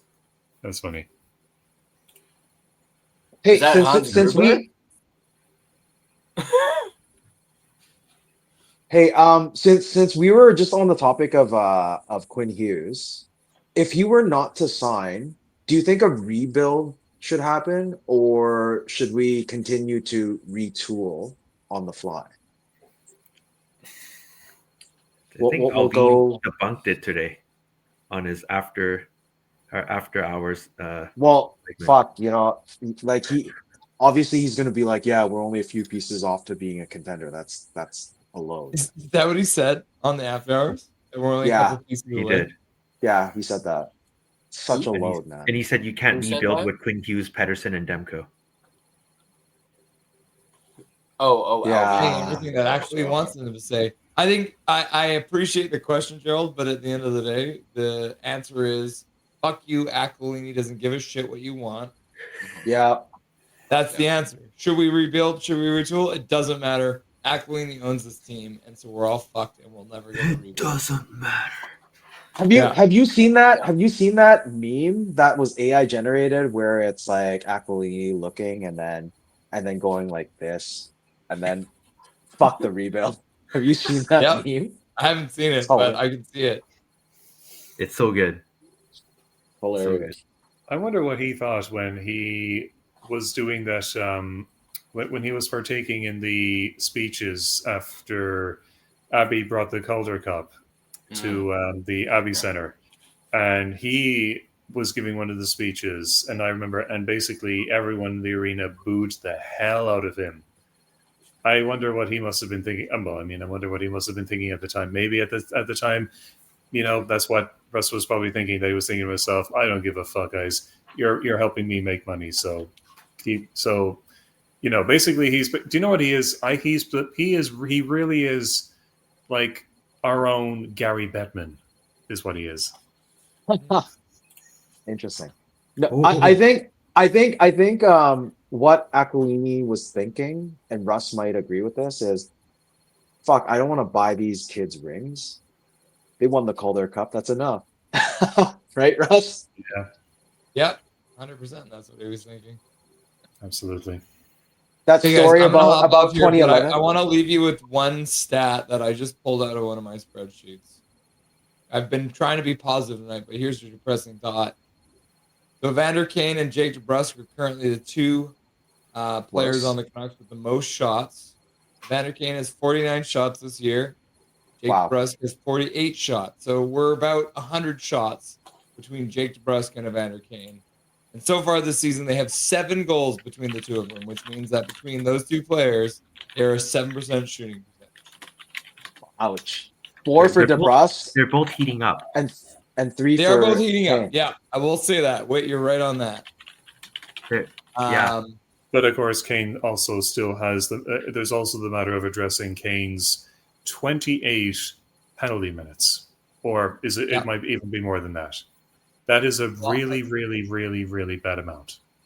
I mean, if you the one last one I'll leave you with, Quinn Hughes' shooting percentage this season is 3.5%. Ouch. Ouch. Yeah, that's not good. Yeah, a All lot right, of kids. bullshit Thanks for blocked chatting. too. It was fun having you or being here. Russ. Thanks for coming on, Ross. Thank you. Appreciate you, brother. We'll Yeah, be good night, live again Russ. tomorrow Guys, night. We got the second I half, just- the Eddie Lack interview tomorrow night. So second intermission, tune in. We're gonna pick up where he's talking about his time with Ed Belfour in Sweden, which is the story's hilarious. Ed Belfour playing second tier in Sweden. So yeah, second intermission tomorrow. Eddie Lack, second half of that interview. So we'll see you guys there. Two and a Before you half head hours off- before you head off, Mr. Russ. Level-headed in play. I Yeah. can't wait. I just posted something in the private chat. If you guys want to check that out, feel free. Just so you guys know. Dollywall of- coming up, eh? Nice. Speaking of it, Yo, Big yeah. D. How was Eddie? Real quick, just real quick. How He was that? great. Super nice. Way too accommodating. I know he's a very busy person with what he does with his job. It was funny because, okay, I'm going to tell you guys this, which I don't think anyone else knows. There's two things about that interview. Number one, Eddie Lack's a gem. So we booked the interview and then daylight savings times happened. And so Arizona doesn't change time, but we do. So then suddenly I set up the Zoom call with him and he's like, oh, our time is different now. Let me move an appointment. I'm like, bro, you don't move the appointment. I'll move my damn appointment. You're Eddie Lack, right? But Eddie Lack moved his appointment so he could interview with me. So number one, Eddie Lack's a gem. Number That's two, awesome.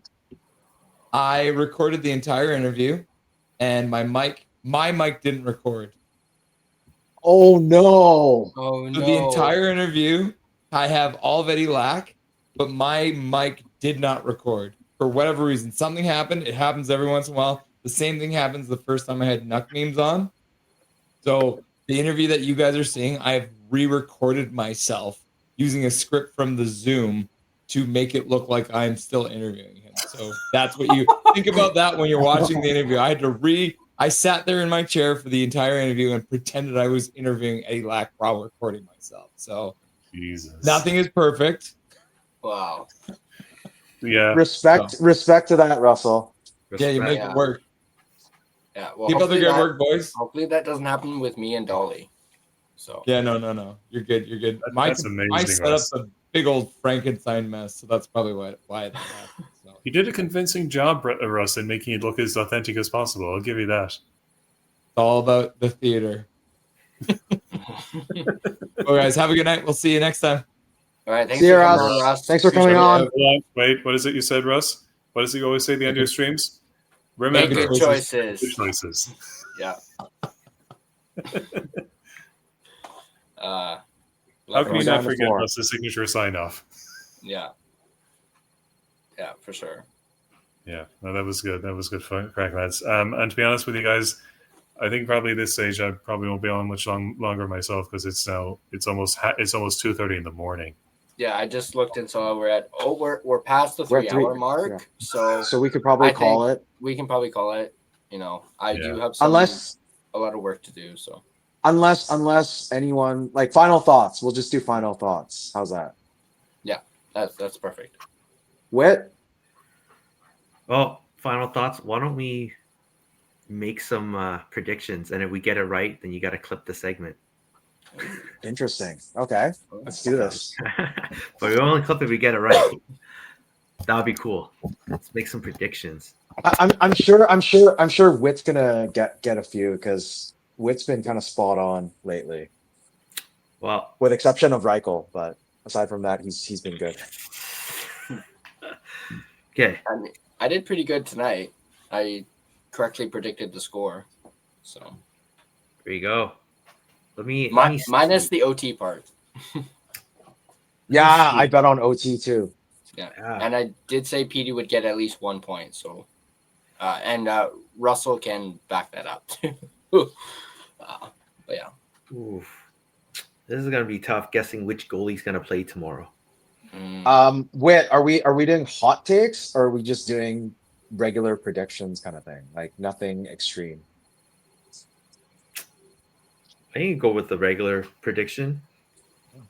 Just go with a few. I think I'm predicting a 4-3 Canucks victory. Okay. I'm predicting a 4-3 here. I'm trying to be positive. They haven't won 2 in a row for a while. It's this win one, lose one thing. So I think be nice to pull off 2 in a row here. I'm going to lean towards Peterka playing. But the only reason why I don't rule it out is because, Lankinen has been playing well, but when Demko's out, he has the opportunity to step up. So why wouldn't he be the unlikely hero to win 2 games in a row in Demko's absence? Right? That's why I'm there for that storyline. But 4-3 Canucks victory. Most likely Peterka is going to play, and Besser scores again. There we go. Nice. That's me. Connor, you want to go? Unfortunately, I'm going to have to be realistic. That's all good. I'm not going to see a victory for Vancouver, let alone even a close one. I think I think Avs to win 5-1. 5-1. Yeah, because right now Vancouver are still they still have no idea who they want on the top line, second line, third line. But Colorado under Jared Bednar seem to have pretty much figured it out. Not to mention, Makar is on a tear this season. He's doing miles better than Quinn Hughes. So the thought of that reigniting that rivalry between the two of them as to who's the best attacking defenseman, not even close. Makar is just streets ahead of him. McKinnon, not to mention as well. I think he's like in the top 5. I think in fact he's in the top 3 point scoring this season in the NHL. And of course, obviously having the likes of Brock Nelson or Tori Lehkonen, and obviously the impact of their younger players, Parker Grimley, Parker Kelly. There were 1 or 2 names I kind of botched there, but but basically just to kind of simply cut it straight, Avs are genuinely scary good. They will also want revenge because we swept them last season, if I recall. So they'll have a bone to pick with us about that. Of course, with that being said, even though they had still been doing better than us last season, we still managed to beat them. So there's always a possibility that the hockey gods might smile upon us and might end up having it go the way of what Whitty is saying, that it might actually end up being a Canucks victory. However, we're just kind of a mess at the moment, but Colorado are not. They are a serious outfit this season. Mm-hmm. And unless Vancouver at least gets more, shows more fight, and at least stops with this hesitancy in their build-up play, I think Avs are probably going to win. They're not going to beat us like 9-1, no way. But I'd say it'll be a bit of a landslide scoreline, 5-1. I'd say Colorado. Sorry, guys. Okay. I just want to answer this real quick, just because it pertains to tomorrow. I'm probably not going to be streaming tomorrow. I'm going out for dinner. It was my wife's birthday technically yesterday, and we're going out for dinner tomorrow. That's cool. So I probably won't be streaming that game, unfortunately. Dinner's at 5, so it is before the game. But at the same time, we'll be with family, so I'm not sure if I'll get home in time. So I just want to let it be known now.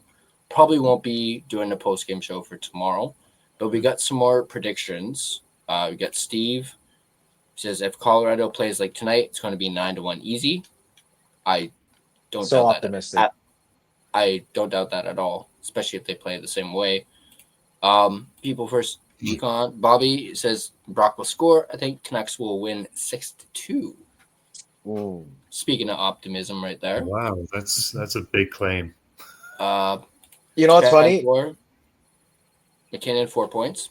Wouldn't be surprised.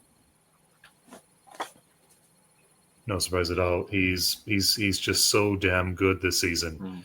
Mm. For anyone to have picked McDavid over him, they're deluded, quite frankly.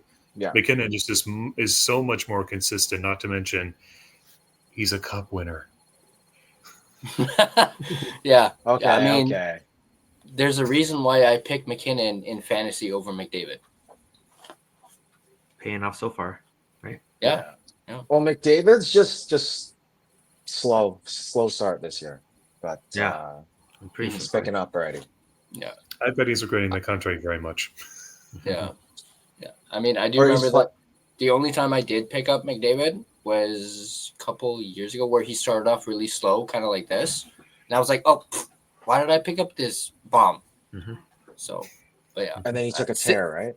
And then he went on a tear like after this, like during the second half of the season. I was like, okay. And then I actually ended up being in first. So, like winning my league. So, but still, I much prefer McKinnon over McDavid for sure. At least points wise. I'm gonna finish with my take for tomorrow's game. Like Bobby, what is it? Something Yukon. I actually predict Avs to win 6-2. DeBrus to score, Reichel to get a point just for you, Witten, and Besser to score the other one. Yeah. No. 6-2, yeah. Those are all really good takes. If I had to pick a losing one, I would pick 5-1. Or like that was, yeah. But I decided to go with the 4-3. And actually, the reason why I'm picking the 4-3 Canucks win, in addition to being positive, is the fact that I'm hoping and banking on the fact that Colorado thinks playing against us is a cakewalk, and then we're going to be in the Good fight. point. because of that. Good point. I don't You think think that's that's easy sometimes. I don't think that's going to be the case, Woody. Especially, like I said, they will want revenge for us sweeping them last season, and Jared Bednar will, I no doubt, drill that through their heads. You know, I said it's okay. No worries. It can very well be that. It's all good, right? But like, if I'm just banking on that one thing as the only reason why we will win. mm-hmm. And that's probably, quite frankly, the only way we can win. Yeah, that's a super fair take, though. Right? Yeah. That's the only way we can win. They get Right? complacent. Like, I don't foresee either goalie. Do you foresee Paterka standing on his head? Like I Probably not. right. So that's why I say that's the only way we can win. They take us easy. We come up with the lead, and then we hang on. I think that's the only way we win. We're yeah. Yeah, but if Patera gets shown up, would Lankinen come in on a back-to-back? Like if Patera were to be lit up like 5 goals within the first 2 periods, would you Lankinen might just play the third. I think he's okay to do that.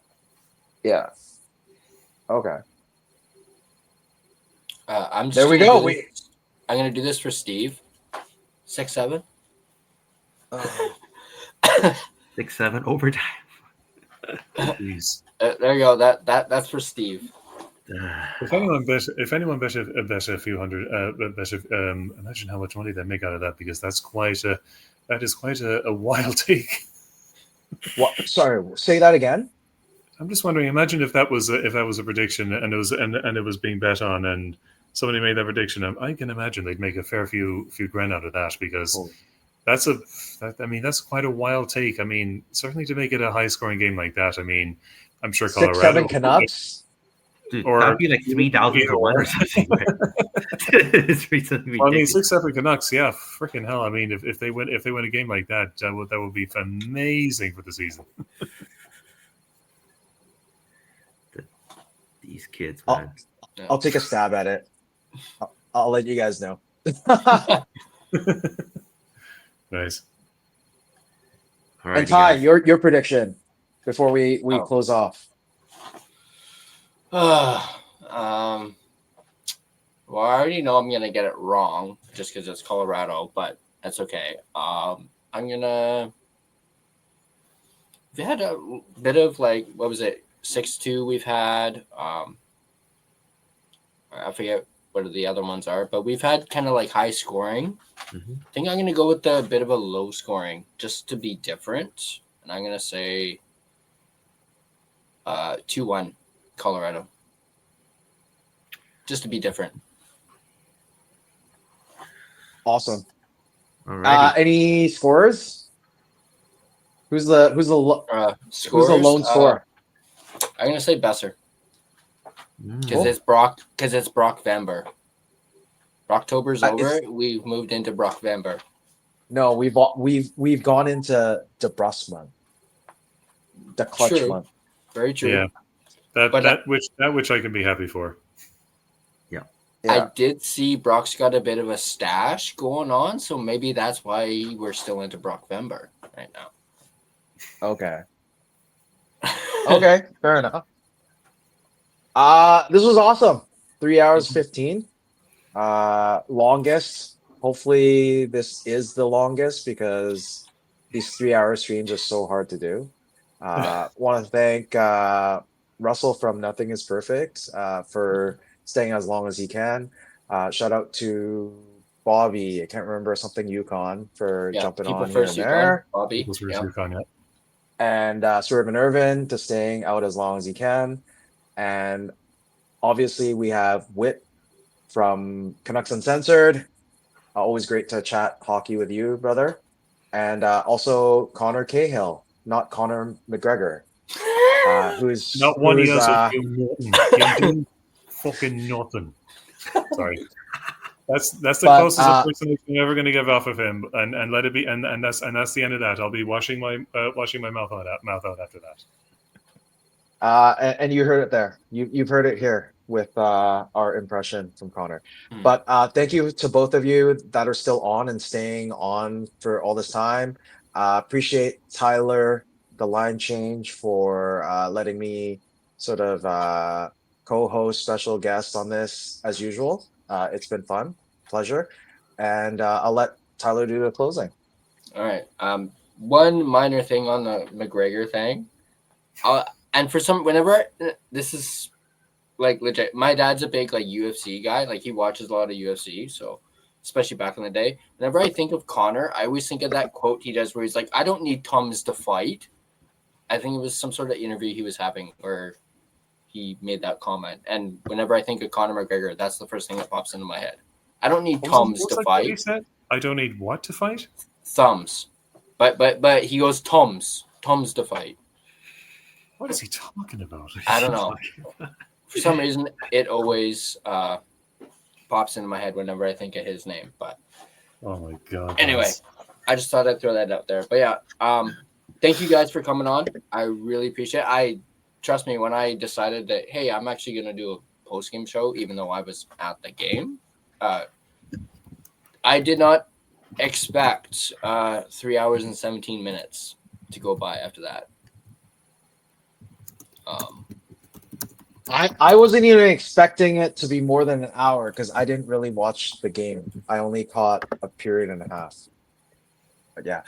I sent something in the private chat. If you guys take a look, hit me up. Who the fuck is that guy, huh? Who the fuck is that? Sorry.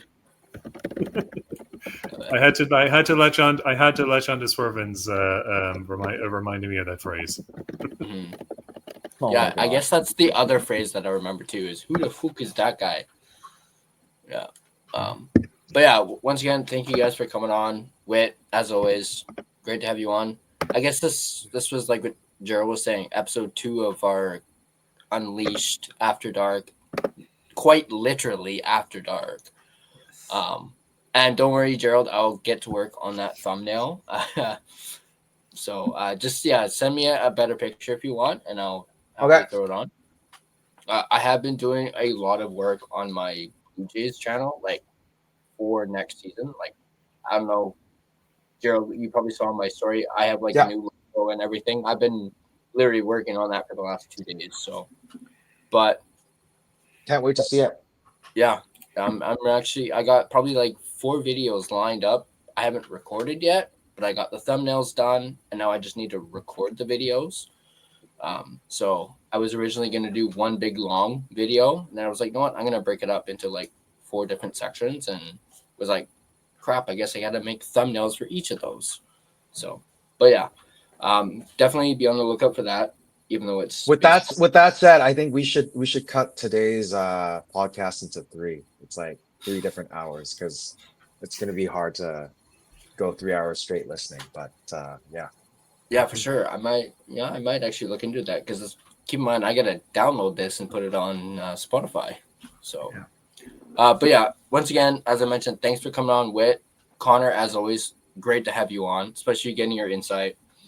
Gerald, of course, always great to have you on. Really appreciate it, and thank you to Bobby for coming on as well, for sure. And of course, Russ, I guess returning the favor from me being on his show earlier today for the warm up. That was a lot of fun.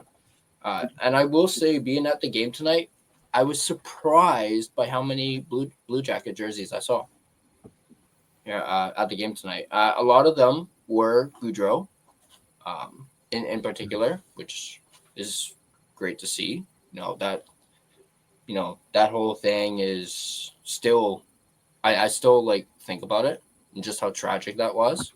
Even though Goudreau never played for us, still like one of those things where it's just like, wow. But anyway, I'm kind of rambling a little bit. But yeah, once again, thanks for coming on, guys. Really appreciate it. And yeah, episode 2 of Canucks Unleashed After Dark. There you go. Along with the post-game show. Thank you. Which was like 2.5 hours ago. Thanks for having me on, guys. Appreciate it. Yeah. It was really good to talk to you. Right. Have a good night, guys. Have a good night. You too. Have a good night, guys. See you around. I'll let you close. I'll jump off. All right. Yeah, Okay. Have a good night, Ty. Thanks, buddy. All right. And if you guys enjoyed this, and if you want to stay up to date on all your Vancouver Canucks content here on the Line Change, be sure to hit that like button. Be sure to smash that subscribe button and turn on all your notifications so you don't miss a single video. You can find us on social media, Facebook, Instagram, X, TikTok. All the ats and usernames are all right there. Feel free to give us a follow. And if you prefer an audio version of this podcast, you can find us on Spotify and Apple Podcast. On Spotify, feel free to give us a follow as well as rate and review us. It is, of course, greatly appreciated. But once again, thanks for coming on, or rather, thanks for watching, and I hope to see you guys soon. And as always, let's go Canucks. Go Canucks, go.